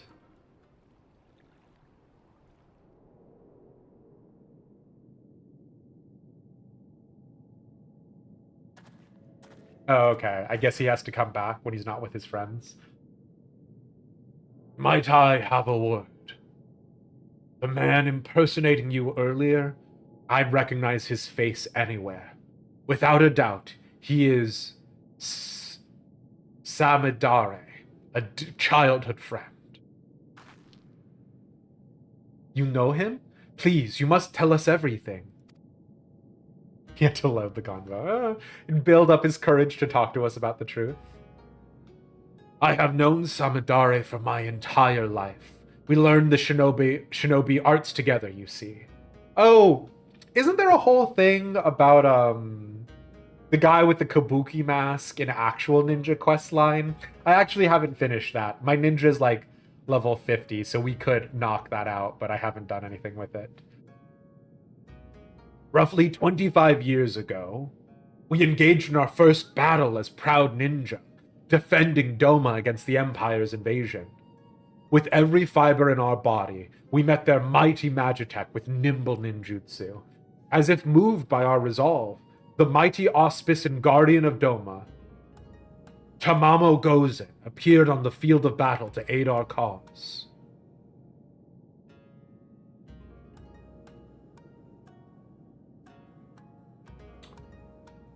What? So I haven't finished the Stormblood mount grind. I haven't finished the Heaven's Ward mount grind. Is that the name of the mount you get? Or is this the model for the Fox Fate line? Like, I swear I've already seen this before, but I could not tell you. Kubi, okay. Yet our efforts were for naught. The Empire's might fell upon Doma like a hammer, and we were crushed beneath their overwhelming force. Oh, both of them. Oh, okay. Oh, that's the Foxy Lady. Okay, weird. The occupation began soon thereafter, and so too did my work from the shadows. While I devoted myself to resisting the Empire in secret, Samidare was conscripted to their army and forced to become an Imperial spy. I understand he served them well, fanning the flames of war in faraway lands through rumor and manipulation. Indeed, as far back as I can recall, Samidare has ever excelled in the art of subterfuge. Tamamo headband is named after the auspice, okay. Kamui of the Nine Tails. Kubi was you being silly, gotcha. Lore-wise, that is the world boss fate. Don't we like help them remove a splinter from their paw or something? Am I misremembering them? Like I have the headband and I've also done the fate chain exactly once, but I genuinely have no memory of it. Okay, interesting. It was only after the prisoner exchange that he returned to Doma at long last, but he was a changed man. He could find no joy or solace in the peace he once fought to secure our nation. Instead, he sought to disrupt it. War has taught me the truth of this world. Civility is but a facade to hide man's savagery, and I'll prove it here in dear, dear Doma. The fool I am, I thought he was jesting. Only later did I discover the web of lies he'd spun to turn folk against one another, did I realize he meant every word. I tried to confront him, but he fled Doma before I had the chance. Nevertheless, I searched his home afterwards and found a missive from an organization called the Passage of the Unbound. I have it with me here. Dear illustrious Samidare, we extend our deepest gratitude for your interest in joining the Passage of the Unbound. With each passing day, our secret order draws closer to its goals, and we shall require exceptional talent for what lies ahead. Bearing these needs in mind, we have decided to welcome you into the fold. To celebrate the start of our auspicious future together, we invite you to meet your colleagues in Tural, and have enclosed your ticket within. Exceptional talent. Exceptional egos, more like. This Passage of the Unbound kept a watchful eye on nations far and wide to recruit cutthroats like Samidare who only followed their own desires. Upon his arrival in Tural, Samidare's ambitions guided him to my home, where he stole the Dreamweave cocoon and set out to use it for his own twisted ends. I'm afraid that appears to be the way of it. In all likelihood, it is the Passage of the Unbound which alerted him to this Dreamweave cocoon's existence. Today, Samidare attempted to incite war between Doma and the Azam Steppe by wearing the face of our dearest ally. You. Your timely appearance prevented the worst from happening, but so long as he can alter his form and face at will, who can say what tomorrow may bring? His years as a secret operative have made him a master at reading people. Should he decide to study his target before taking their form, I fear his schemes may not be discovered until it's already too late. Please, be careful, and may the Kami bless and keep you. Technically, the sister is of the mount is of the sister, if you remember. Interesting. Okay. Foxy Lady was heavily wounded during the war, roamed the area trying not to succumb to the negative aspects of auspices, think four lords. Ah, thank you, Waffles. Okay. Attempting to find Samandare now would be a fruitless endeavor. It could be any bird in the sky or any beast roaming the wild. Let us return to Kugane. I will reveal everything to you there, I promise.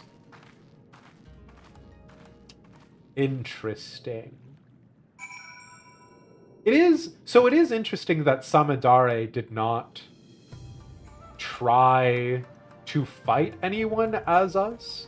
So it's the appearance, not the ability?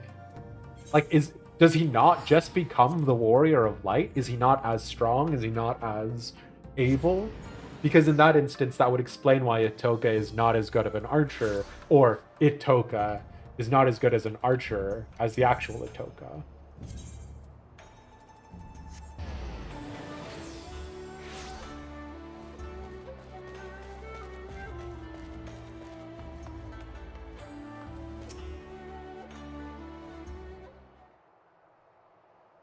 Also, yeah, Restarter, I don't know if you're still here, but you were right. It was Kugane music because we were in Kugane.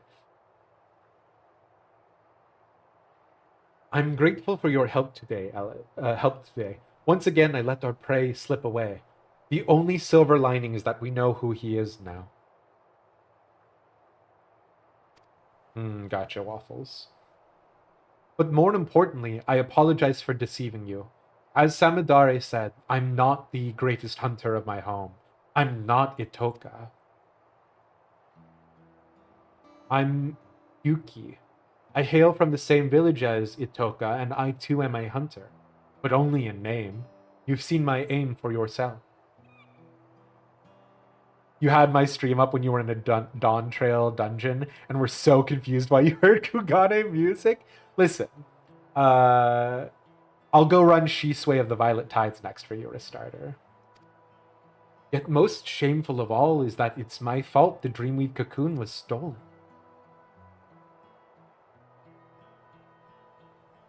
Normally, it is enshrined in the deepest recesses of our home. Only Itoka had leave to wield it. The forest provides shelter and sustenance to many, and not all we share its bounty with are friendly.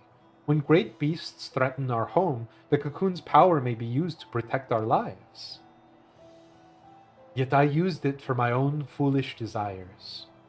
I couldn't take it anymore. I was a hunter, yet could barely catch prey large enough to feed myself. I was forced to wash clothes, prepare meals, and tune bows.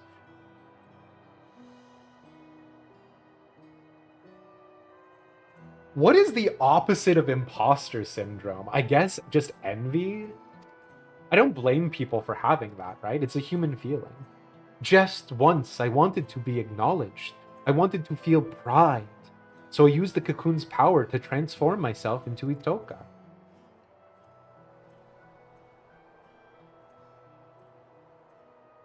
With her dexterity and finesse, I finally caught prey befitting a true hunter. Is this a thing where Kyuki didn't believe in herself, and so that's why she's bad, and when we get her to believe in herself, suddenly she'll be much better? And as I carried my prize home, he appeared.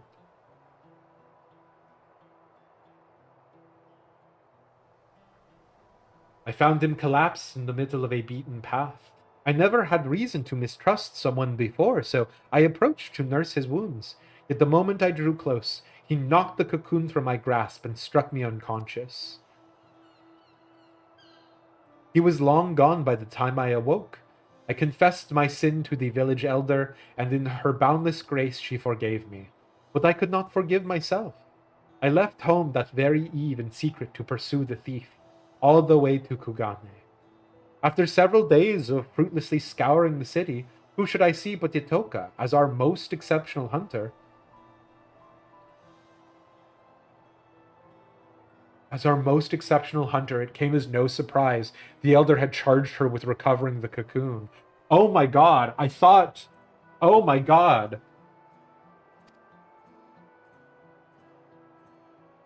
Because we assumed she was Itoka, so she never corrected us.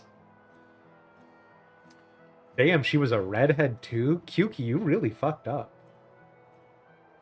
She was astonished to see me, of course. I had told no one of my actions. I feared she would send me home, but when I expressed to her my shame, my anger, she consoled me and told me we would find the cocoon together. And I was certain we would, until the day that duplicitous bastard killed her.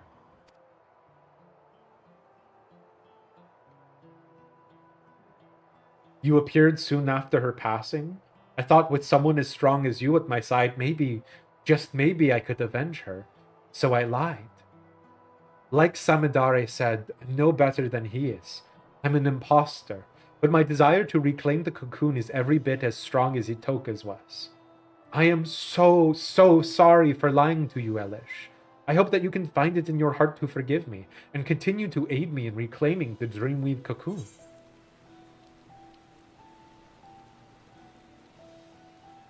Literally, how could I say no? Because the game won't let me say no. But it is pretty weird that you just lied to me instead of telling me the truth of the circumstances.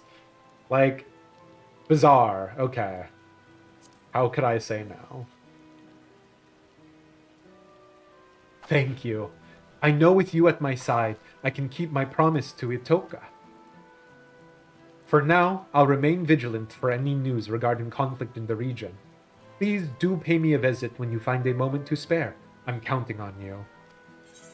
You felt the same about this reveal as you did about Lisa's reveal. Nothing at all. All right, lads, we're going to go on a very quick break. You know the score, anywhere between 3 to 5 minutes. We try to keep it on the 3-minute side. Let's see if we can't finish the melee DPS before stream's end, hey? See you all soon.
And we're back. It's good to see you. Um, I don't know why I said it's good to see you as if there's only one person. You, in particular. It's good to see you. Everybody else, I feel nothing about. But you? Hey, welcome. I will say, yeah, there was a little bit of discourse beforehand about the lease reveal. I'll be honest. I was actually really excited for the Alamiga stuff, right? Because like the Autumn War, the like reign of Mad King Theodoric. I was like so ready for a conversation about the nature of the relationship with the succession crisis, like the idea of changeover from a monarchy, what they were going to do there. Obviously, the Alamigan refugees had been set up since the very beginning of MSQ if you chose Ul'dah. And instead, there was like lease. Anyways, that's fine. The thing that it really sucks is I genuinely like where Lise ended their narrative arc. I'm just also a little sad about it. It's fine. It's like when games have special credits and a special thanks to you. You know what? That is exactly what it is, People's DM. And a special thanks to you. Cornered prey. QQ's brow is furrowed in uncharacteristic unease.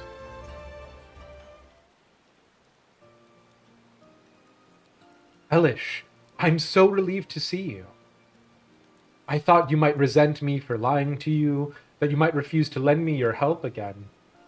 I'd certainly be hard-pressed to reclaim the cocoon alone in this foreign land. Excuse me? I'm counting on you. Though I'm ashamed to admit it, when I first arrived here, I was nearly swindled out of an heirloom by a talking catfish. Yeah, that's the Namazu. It's not cannibalism if you eat them. I've been scouring the city for a shop to pawn my choker, so I could secure room and board, you see, when the catfish approached me, claiming it'd buy the necklace for a fair price. Offered me a handful of coins that glittered like gold. I was about to accept the offer when Nitoka appeared. In mere moments, she discerned that the catfish's currency was counterfeit and ended the transaction then and there. She dragged me to the markets afterwards and pawned her own necklace to secure lodgings for the both of us. From the moment she arrived, Itoka took care of everything. Anything you can do, I can do better. What I'm trying to say is I can't do anything on my own. I'm reckless and impulsive, and I'm just really glad to have you by my side. The game literally does not have a branching narrative to help me otherwise.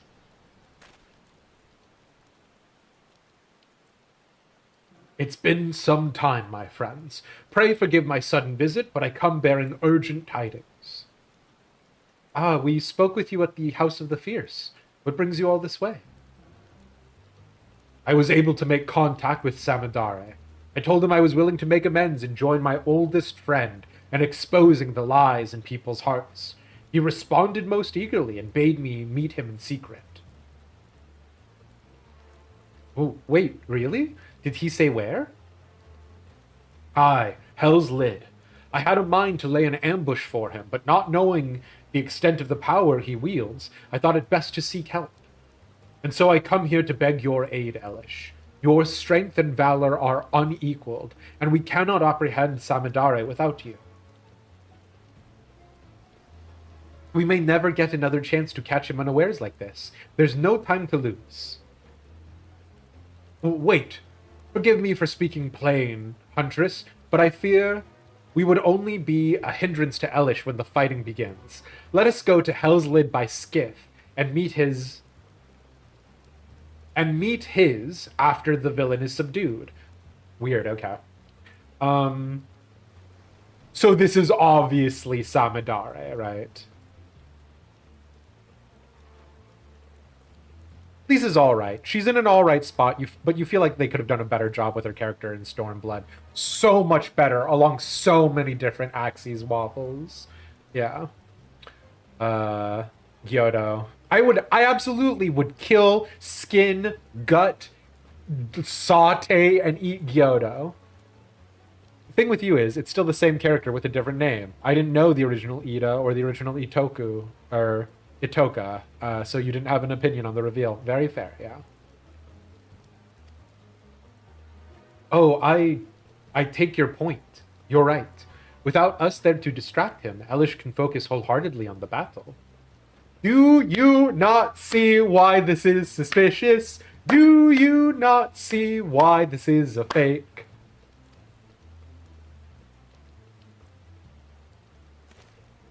Literally, your prime asset is the fact that you can craft potions that will make you freaking reveal the person. Can you not do that, please? Right now.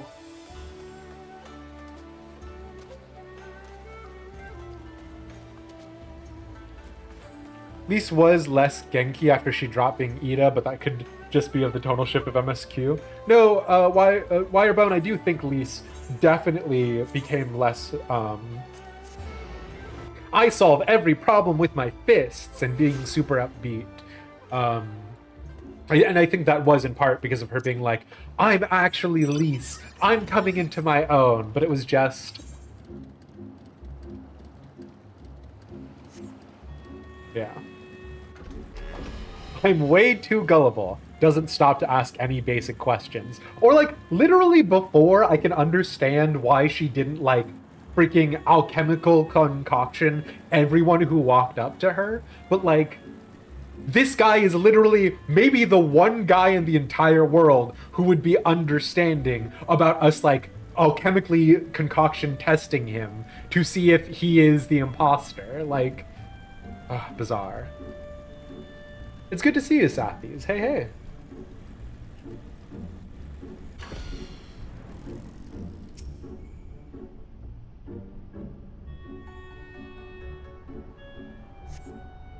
You see no sign of Samudare. Perhaps his lair is further ahead.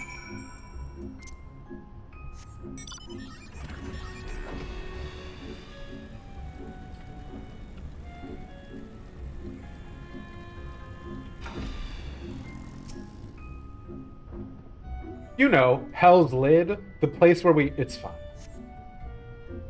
You still see no sign of Samudare, but feel an unsettling presence. Oh, it's these guys! I haven't thought about you guys in ages! How you doing? You still worship that big talking sword? Good. Good. I gotta be real with y'all. He's way cooler than you guys are.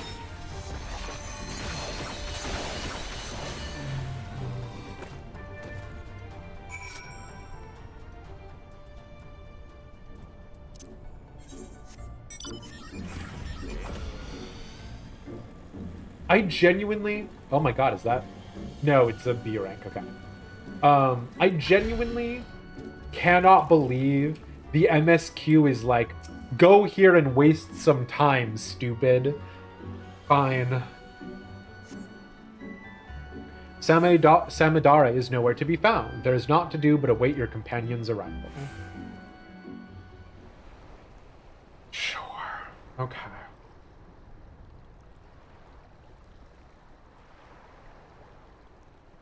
Hey, are you alright?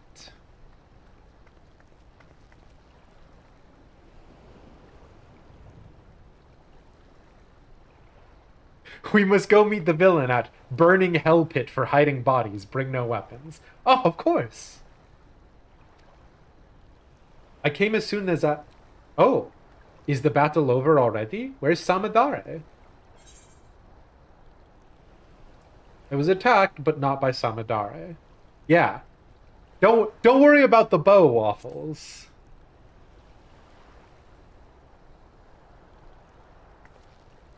What? So this was a trap? Wait, over there.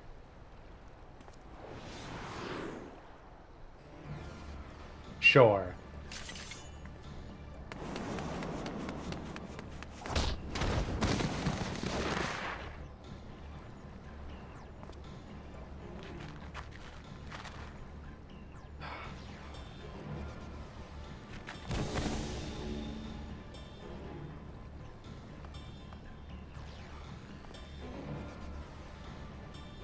Thank goodness I made it.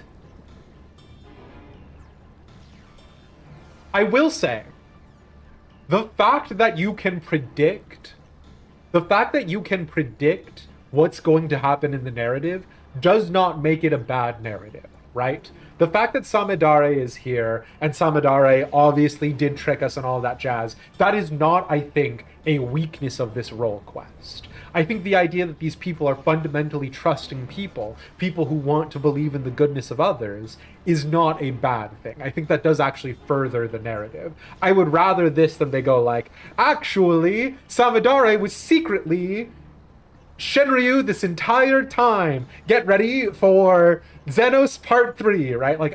I do appreciate that it sets up a narrative and delivers on the narrative that it's setting up. So yeah. Don't you love how they paint the Warrior of Light as the most gullible person on the star? I rail against it because it's a self-insert character, right? And I would be like, I could figure this out, right? But the point is that the Warrior of Light almost kind of isn't there, right? Like, notice how the Warrior of Light, even when the narrative is about you, is either being a tool to expand someone else's plot or is there to help someone else do a thing. And I think that's fine, right? Like, the point about this is that there was no way we were going to unmask Samidare there, right? Because our friend is intrinsically a trusting individual, and we don't have the alchemical potions to unmask him, only she does. So yeah. Remember when he refused to drink drinks that someone else made? Listen. It's okay to be predictable because it's better than being inconsistent. After all that time I spent in that old Kojin's shell, convincing his underlings to attack you, my blade was mere ilms from the skin of your back, alas. Samidare, like, what level ninja are you at best? Like, am I just supposed to accept that, like, if you stabbed me, I would die? I fucking fought the Endsinger at the end of the known universe. Like, I've been, like, burned alive before. You were going to stab me with a knife? Cue Amaric being stabbed by a knife. A meticulous plan gone to waste. It seems I underestimated your strength and the failed huntress's tenacity. I dare say I'm outmatched, and no common beast I might mimic can stand against you. I must contemplate your deaths with more care, more rigor. I look forward to our next meeting. Okay.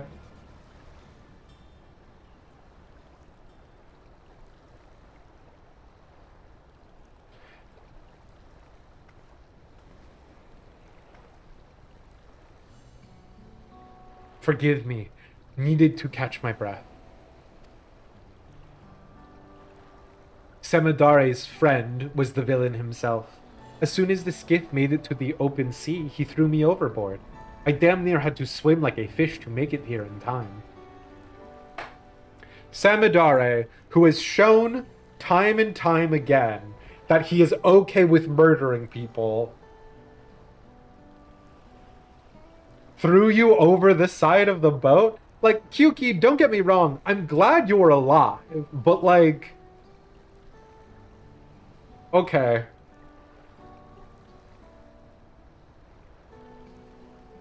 Yeah, exactly, Waffles.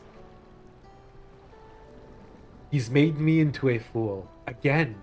He waylaid me before using a similar ruse. By the time I figured out what was what, Itoka was already... I always wondered how a craven like Samidare was able to kill her, our greatest hunter. And now I know.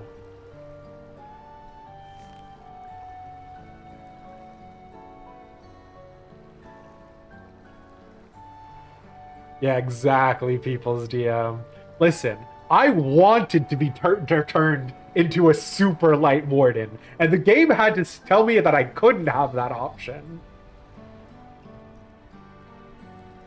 When Itoka felt the blade in her back and turned to see the face of her killer, she saw me.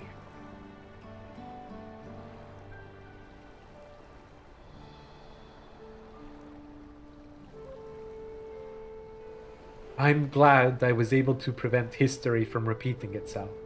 I don't want to lose you, too. Damn. We should return to Kugane. Samidare may have planted more than one trap for us here. On the active volcano?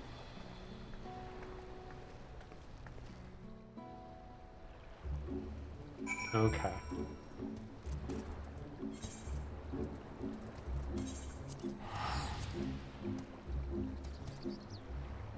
So in live with paladins, he'd rather turn into a horrific amalgamation of light energies. Biblically accurate angels, baby. It's like Yakuza. In gameplay, you survive shotgun blast to the face. In cutscene, you get poked with a screwdriver and you're out. People's DM, there is this like weird combination of realism and then surrealism in Dawntrail. Because in the first half of Dawntrail, right, there's like a very real conversation about like, you know, people who need to eat reeds and how remarkable it is that someone has this disproportionately massive power and strength. And then in the second half, right, when you're going into Vanguard, Wukalamat blocks bullets with her axe. And I genuinely feel like up until the Dawn Blazer scene, like I think Dawntrail did a very good job of being like, we're mortal, we're human, we're mortals, we're people, we're doing people things, everything's grounded in reality. And then after Dawn Blazer and onwards, it's like, don't worry about it. Do you want to watch WWE on your flat screen plasma TV? You can do it in Final Fantasy XIV. And I'm like, okay, cool.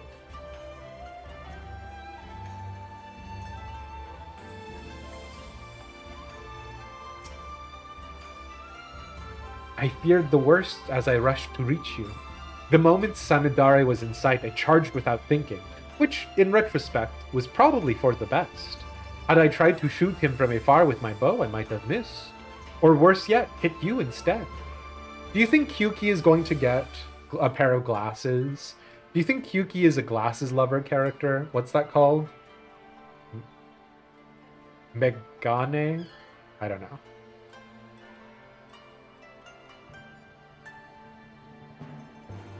In any case, I'm just relieved you're safe.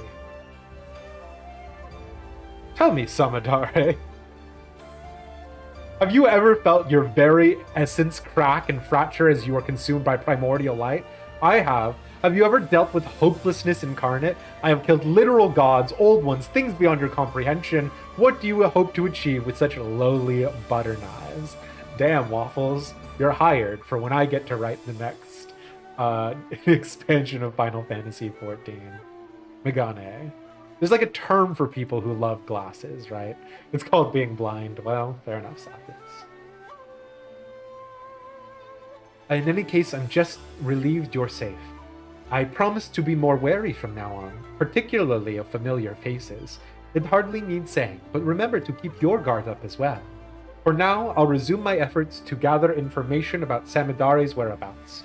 You'll be the first to know once I have a lead. It would be really cool, which would like be impossible to code, right? But it would be really cool if you could go into like the wilds and attack mobs, and while you were on this section of the role quest, if mobs just had a random percentage chance to turn into Samidare, and then Samidare flies away as a hawk from you. There's no world in which they would do it. It would be too much work, but I think it would be really cool.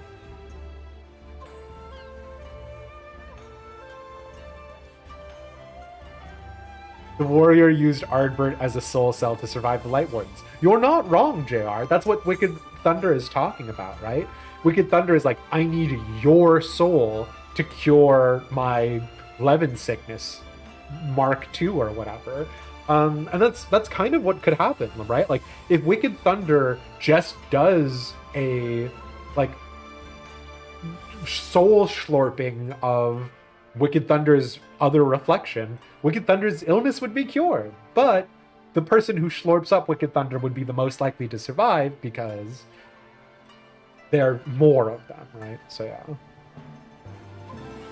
Why do we not have a safe word so we can confirm who's who? That's because, Pixie, we're idiots. Some Vieira with a bow pops up from a bush and tries to snipe Samadare. God, that would be way more funny, yeah.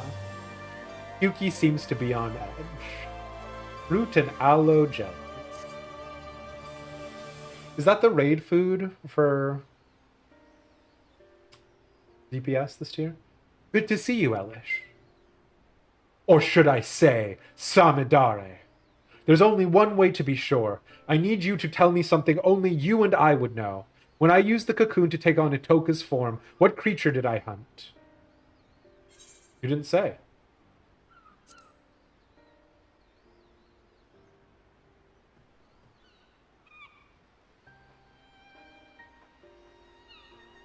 It's really you.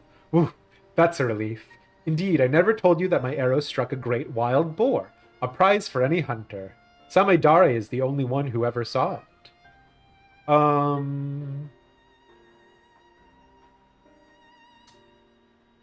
It's fine. It's a fantasy boar. It's not a real-life boar. Sorry for doubting you, but I could think of no better way to expose him if he'd attempted to impersonate you again. Took this long to come up with the passcode system. Tarasco and Mokeka? People's DM, I do not know what that is. I have to remain vigilant after all, even though no news of his plots has reached me as of late. From here to Yangxia, people are on alert for a many-faced agitator within their midst, and not even a stray cat is beyond scrutiny. While Samadare can no longer act so brazenly, I'm afraid this means his trail's gone cold.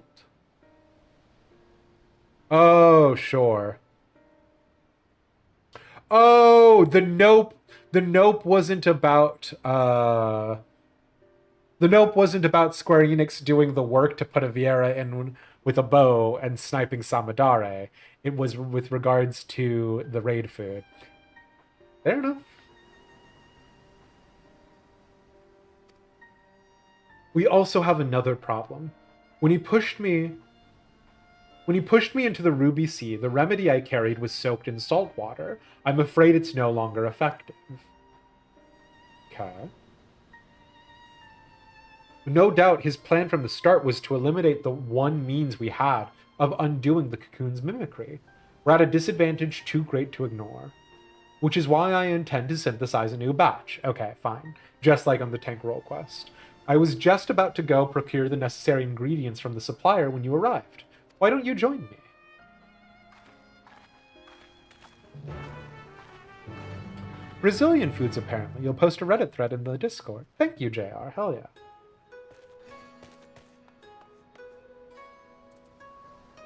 I forgot that I couldn't get on my motorcycle here.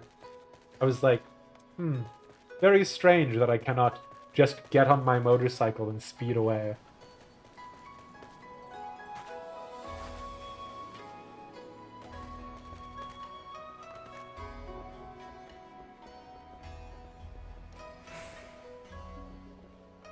Not gonna lie, people's DM, I keep thinking about like how funny it would be if I melded spell speed.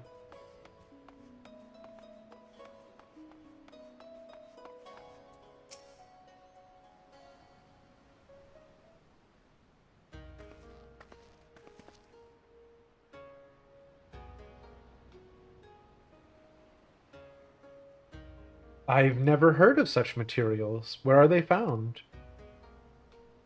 Deep in the forests of Tural, a land beyond the Great Sea, and far, far to the west of here. Tural? I'm afraid my supply chain does not extend quite that far.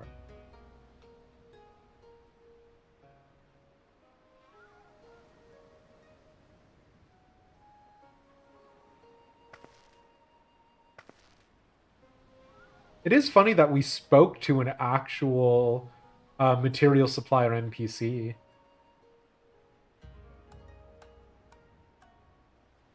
wish you could mount in Solution 9. Don't let us mount in buildings, the cafe, or the arcade, but everywhere else should be mountable. Especially because you buy the bike from the dealership in there, right?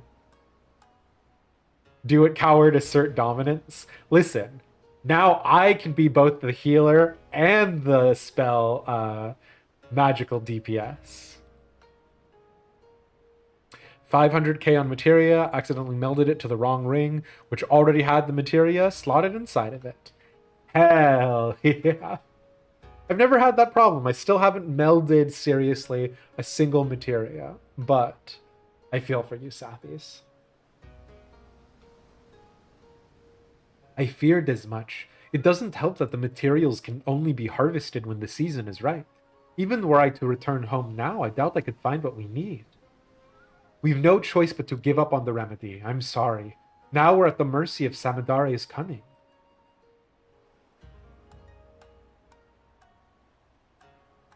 Hello there. Tell me, have you any salves that might ease my aching back?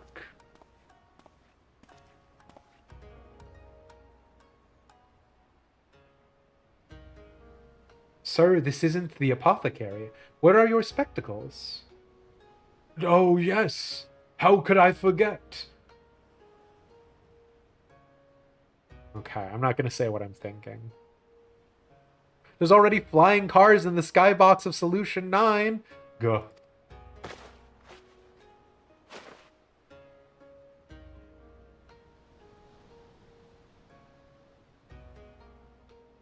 Oh, much better. Ha.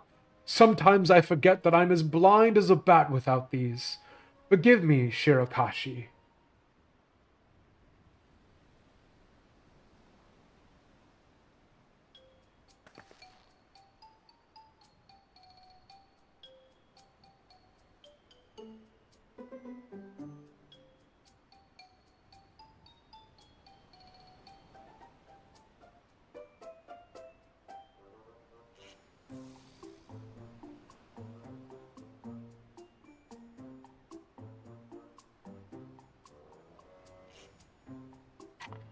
I see.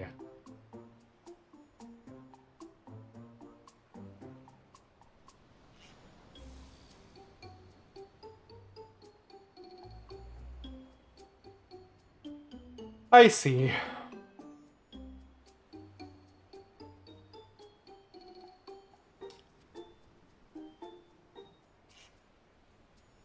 Corrective vision, sort of, canon. Here's the part where you went apeshit because you were wearing glasses the whole time. Yeah. I am fine with this.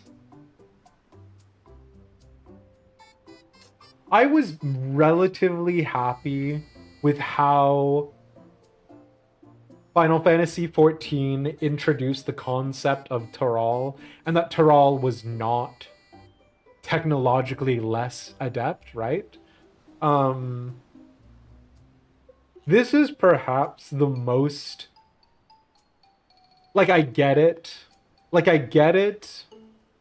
I get that it's for this comedic beat, but also, like... Okay.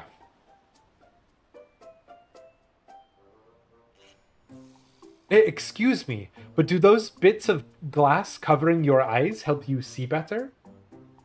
Well, yes. Are you unfamiliar with spectacles? I've seen folk wearing them before, but I always thought they were decorative, like my choker. Tell me, where can I procure a pair of my own? To be fair, she hails from a remote village we'll probably never see. Fair enough.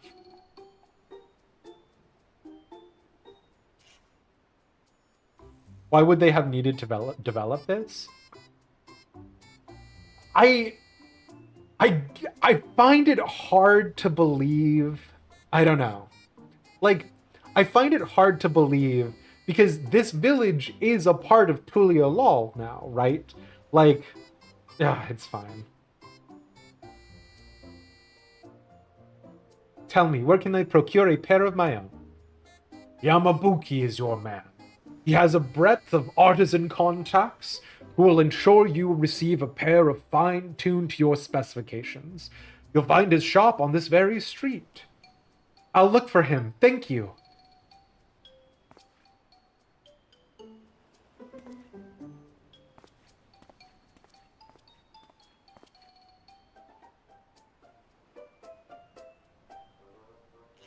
I'm sorry. You must be completely bewildered. I thought a failure of a hunter like me would never be able to aid you in battle, but I've just come to realize there's hope yet. But let's not crowd this stall any longer. Care to join me over there? I'm like, okay, fine. I just like the way that they introduced... it's fine.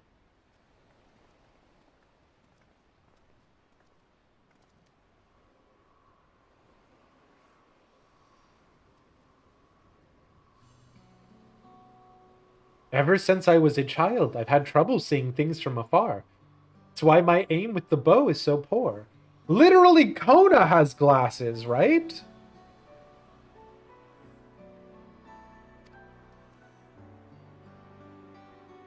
I'm not fit to be a hunter. Never was.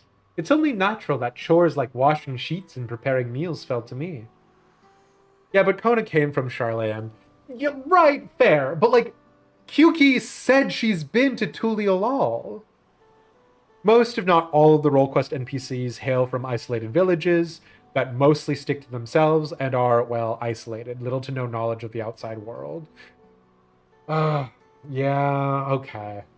I did have a really big fear.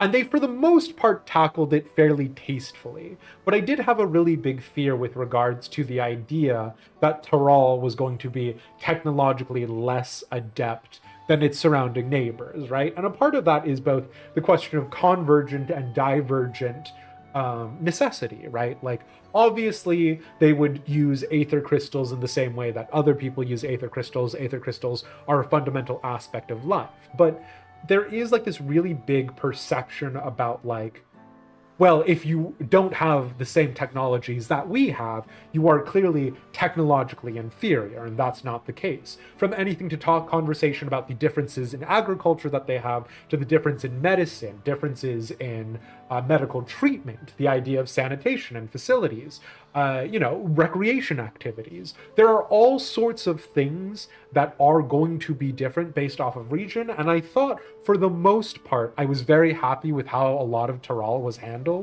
Saying that Kona bringing it all over from Charlayan is the only reason why they realized sometimes hot air floats and you can capture that in a balloon does make me a little frustrated, but it is what it is, right? Like, again, you're never going to get perfect writing, so... Glasses, especially in medieval days, were very expensive. Oh yeah, it's not like, there's an entire society of goblins that just get people in to make gold shit all the time. That's right, I forgot. Tural is very poor and lacks the ability to come up with fine artistry. I'm like, Sathis, to be clear, I'm not actually unhappy with you. The points that you guys are raising are salient. I'm just like, okay, fine. Incredibly specialized to make.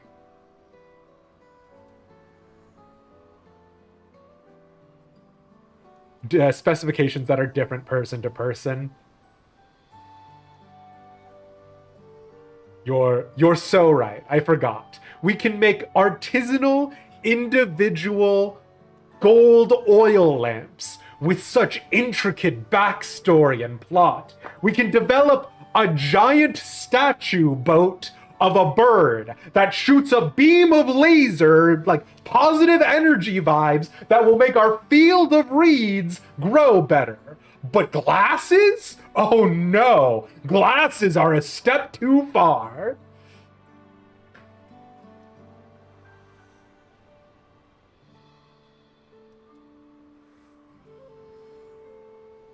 I'm not fit to be a hunter. Never was. It's only natural that chores like washing sheets and preparing meals fell to me. But I always yearned to do more. To be more. I've looked up to Itoka ever since I can remember. No matter how hard I tried, I simply couldn't give up on my dream. I had to be just like her. So I begged her to teach me everything she knew, from the basics of drawing a bow to precise aiming techniques that few hunters use. Yet despite all her efforts, my sight failed me where it counted most. All my life, I thought this was simply how nature intended for me to be. I was content to accept my lot. But now that I know spectacles may improve my eyesight, I feel hope. If I could just try them, mayhap my arrows would fire true. I could join you in battle, and maybe even strike down Samidare with my own arrow. We may have lost the remedy, but this would give us an element of surprise. So I have to try on spectacles for myself. Alright, let's go meet this Yamabuka. Again, you have to look at it from a why would this need to be developed, especially in a setting with magic. You have to ask the question if magic can fix this, why innovate? Because obviously magic didn't fix it, the people's DM. If magic would have fixed it, she wouldn't have needed glasses. There's a need. I mean, and yes, you're abso-freaking-lutely right. Why develop a spaceship that can fly to the ends of known space when you literally have magic? You have cool magic teleportation rocks. Aetherites are in every city. Huck an aetherite out of the Earth's atmosphere and just teleport to it. It's fine. Gold and glass are different, my mans. My point being that we have an entire section of the game talking about Tural's exceptional artisanal craftsmanship. Yes, you are correct. Glass is different. But if your point is that you need specialization, Tural does specialization. Potshire is literally about people being good at doing specific tasks that Potshire needs. Especially glass that needs to focus light into something as fragile as an eye. This, we simply cannot. It's not that they lack the materials, mind you, or the information. Okay. You just got back. Is this Cole questline really about how she needs LASIK? Kitty Beans, it's not just that she needs LASIK, it's that she apparently doesn't know what glasses are. You have sages, you can do LASIK. This is also the first time in the entire game where glasses were explicitly stated to be for eyesight, when up until now glasses have, mechanically speaking, been mainly for glamour and fashion wear. It's fair, yeah. Maybe you can't cure her eyesight because her eyes aren't damaged, they just work differently.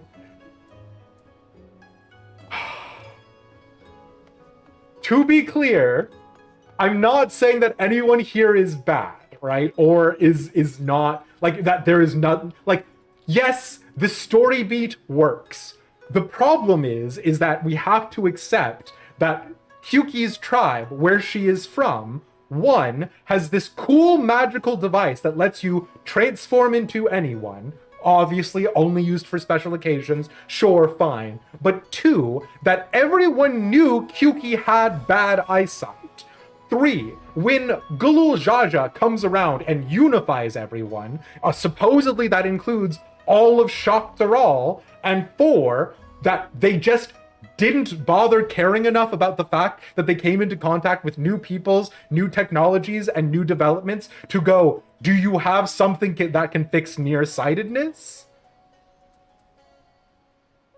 Yeah, exactly, right? Like, in the interest of fairness, everything that is being raised is a fair point, but obviously this is in service to the punchline, person who is a range DPS needs glasses, more than it is in service to this is actual world building. You know what I mean? I wonder what procuring a pair of spectacles entails. And like, I will say this is an interesting subversion from what I was expecting, right? Which I was expecting this to be us go out, gather the materials, and use them in the way that the tank roll quest was, right? Because during this level, we went out, we grabbed a bunch of herbs, killed some animals, did all that jazz, and then we made a potion to cure somebody who was put to sleep by the Cradle of the Endless, right? So I can see that there is an interesting subversion in there, but it's like, okay. A pair of spectacles, is it? I can certainly get your order in the pipeline, but I'm afraid there'll be a wait. I'm fresh out of supplies, you see, and the next shipment isn't due for a number of weeks.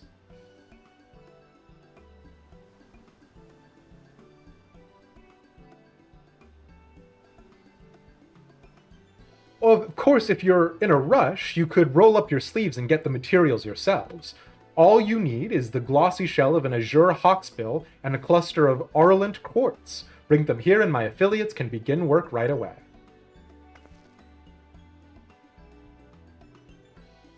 No. Who knows what scheme Samadare might contrive should we let down our chase for weeks? Would you be willing to lend me a hand in procuring the materials? If we split up, we should be able to gather them in the blink of an eye!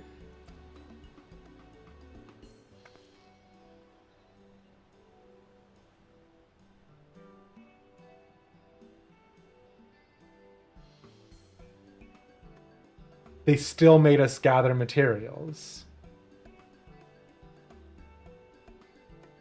Isn't she Shatona? You thought the special thing with the Shatona was that the guys go around and travel around and bring stuff back to their kids in different places. None of the dads in her tribe encountered glasses? The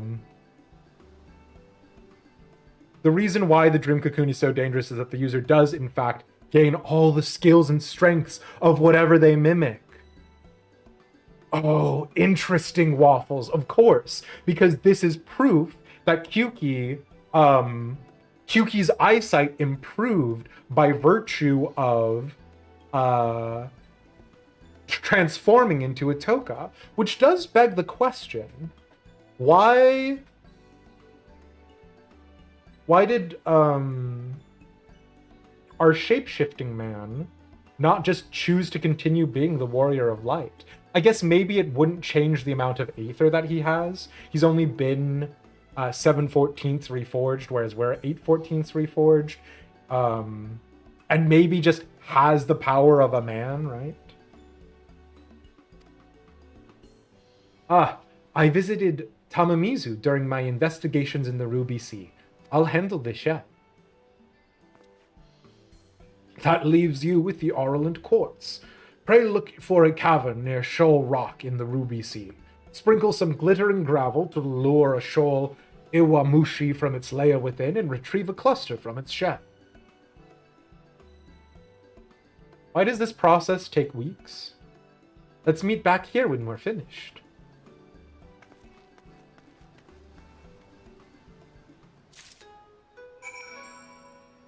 Him mimicking you made him probably the most dangerous thing alive, combat skill-wise. Yeah, exactly. Like, I guess he just doesn't know that?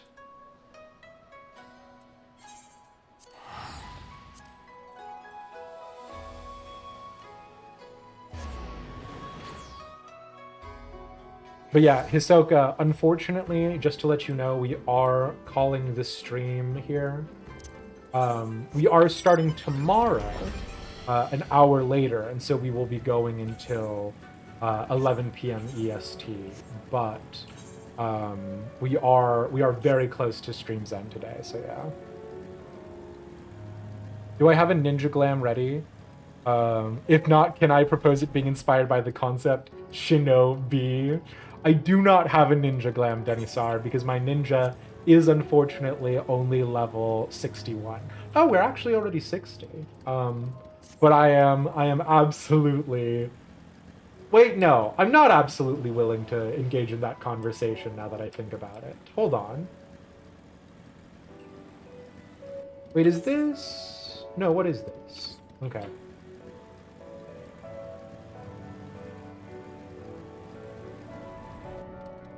Oh, I actually do need to kill these boys.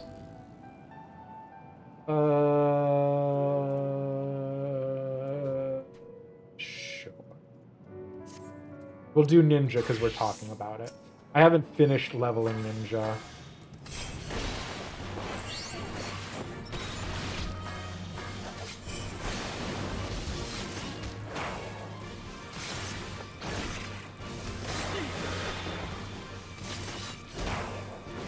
So I don't have access to my third mudra.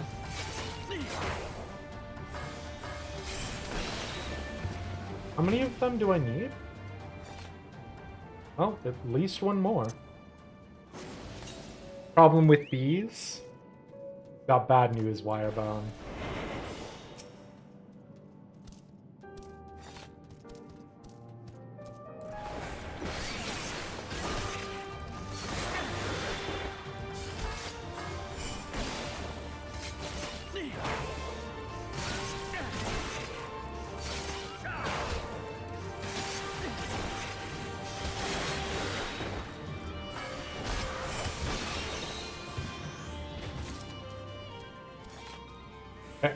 Got the Centuria seals. Let's switch back to Samurai.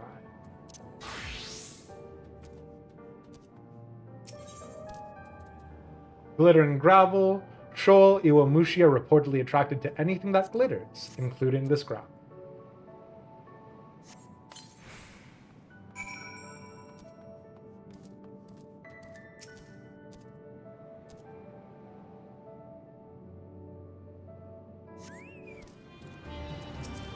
Sure.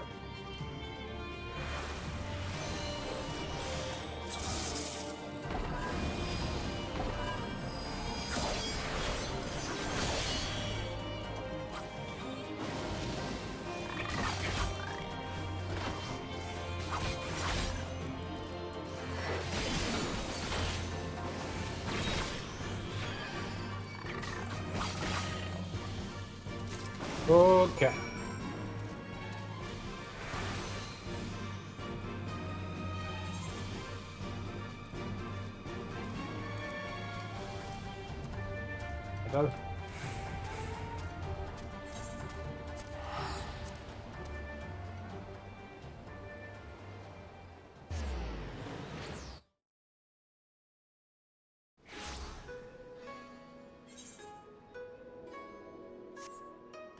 Okay, back to Glasses Town, is it?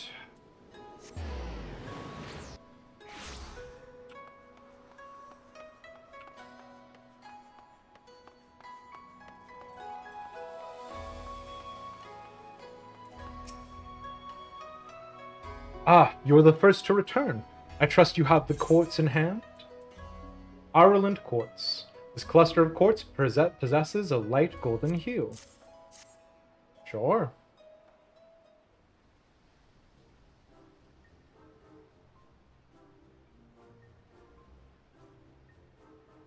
Excellent. This will make for a fine pair of lenses. Now we need only wait for your friend. I'm back.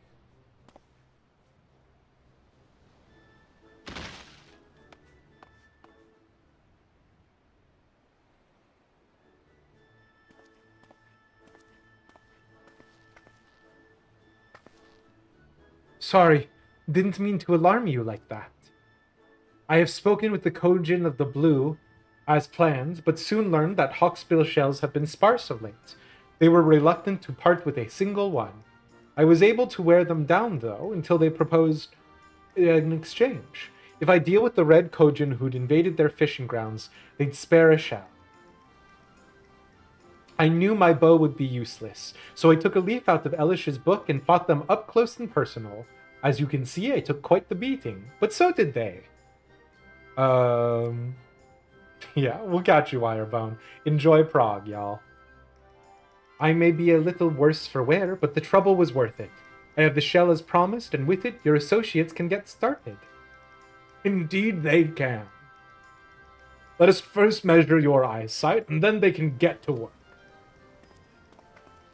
Excuse me.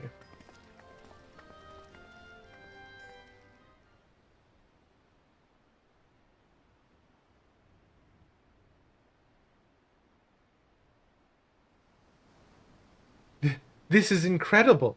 Everything is so vivid. Yeah, okay. Why, I'm sure I could hit a bird over the horizon. Come, Elish, I want to fire some test shots at the sign over there. Hold on. That seems like a fine way to earn the ire of the Seke Sugumi. I'll prepare some targets for you, so let's move somewhere less crowded. She is very determined, Underfriend. Of course. Thank you for going to the trouble.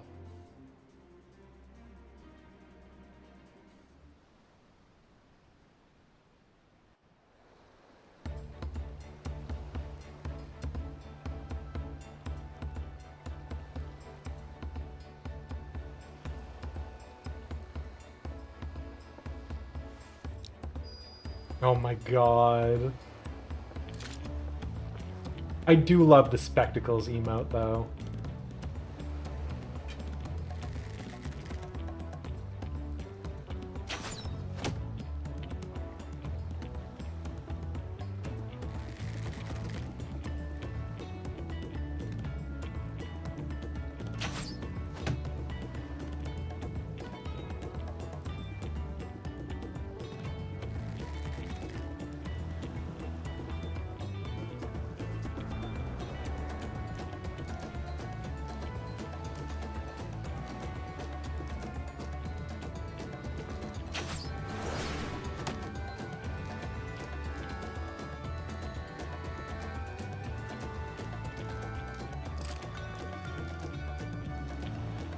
I did it. I really did it. After all these years, my aim is true. When we find Samidare, he won't know what hit him.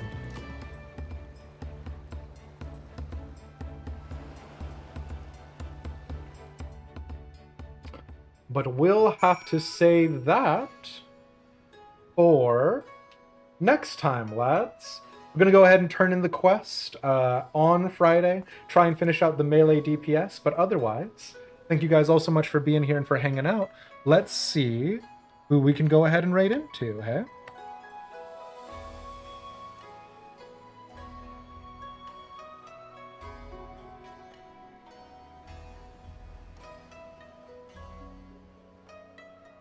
You know what? Tonka is raiding today. Is doing a little bit of Final Fantasy XIV. So I will send you guys over there. Thank you all so much for being here and for hanging out. And I will catch you later. Bye!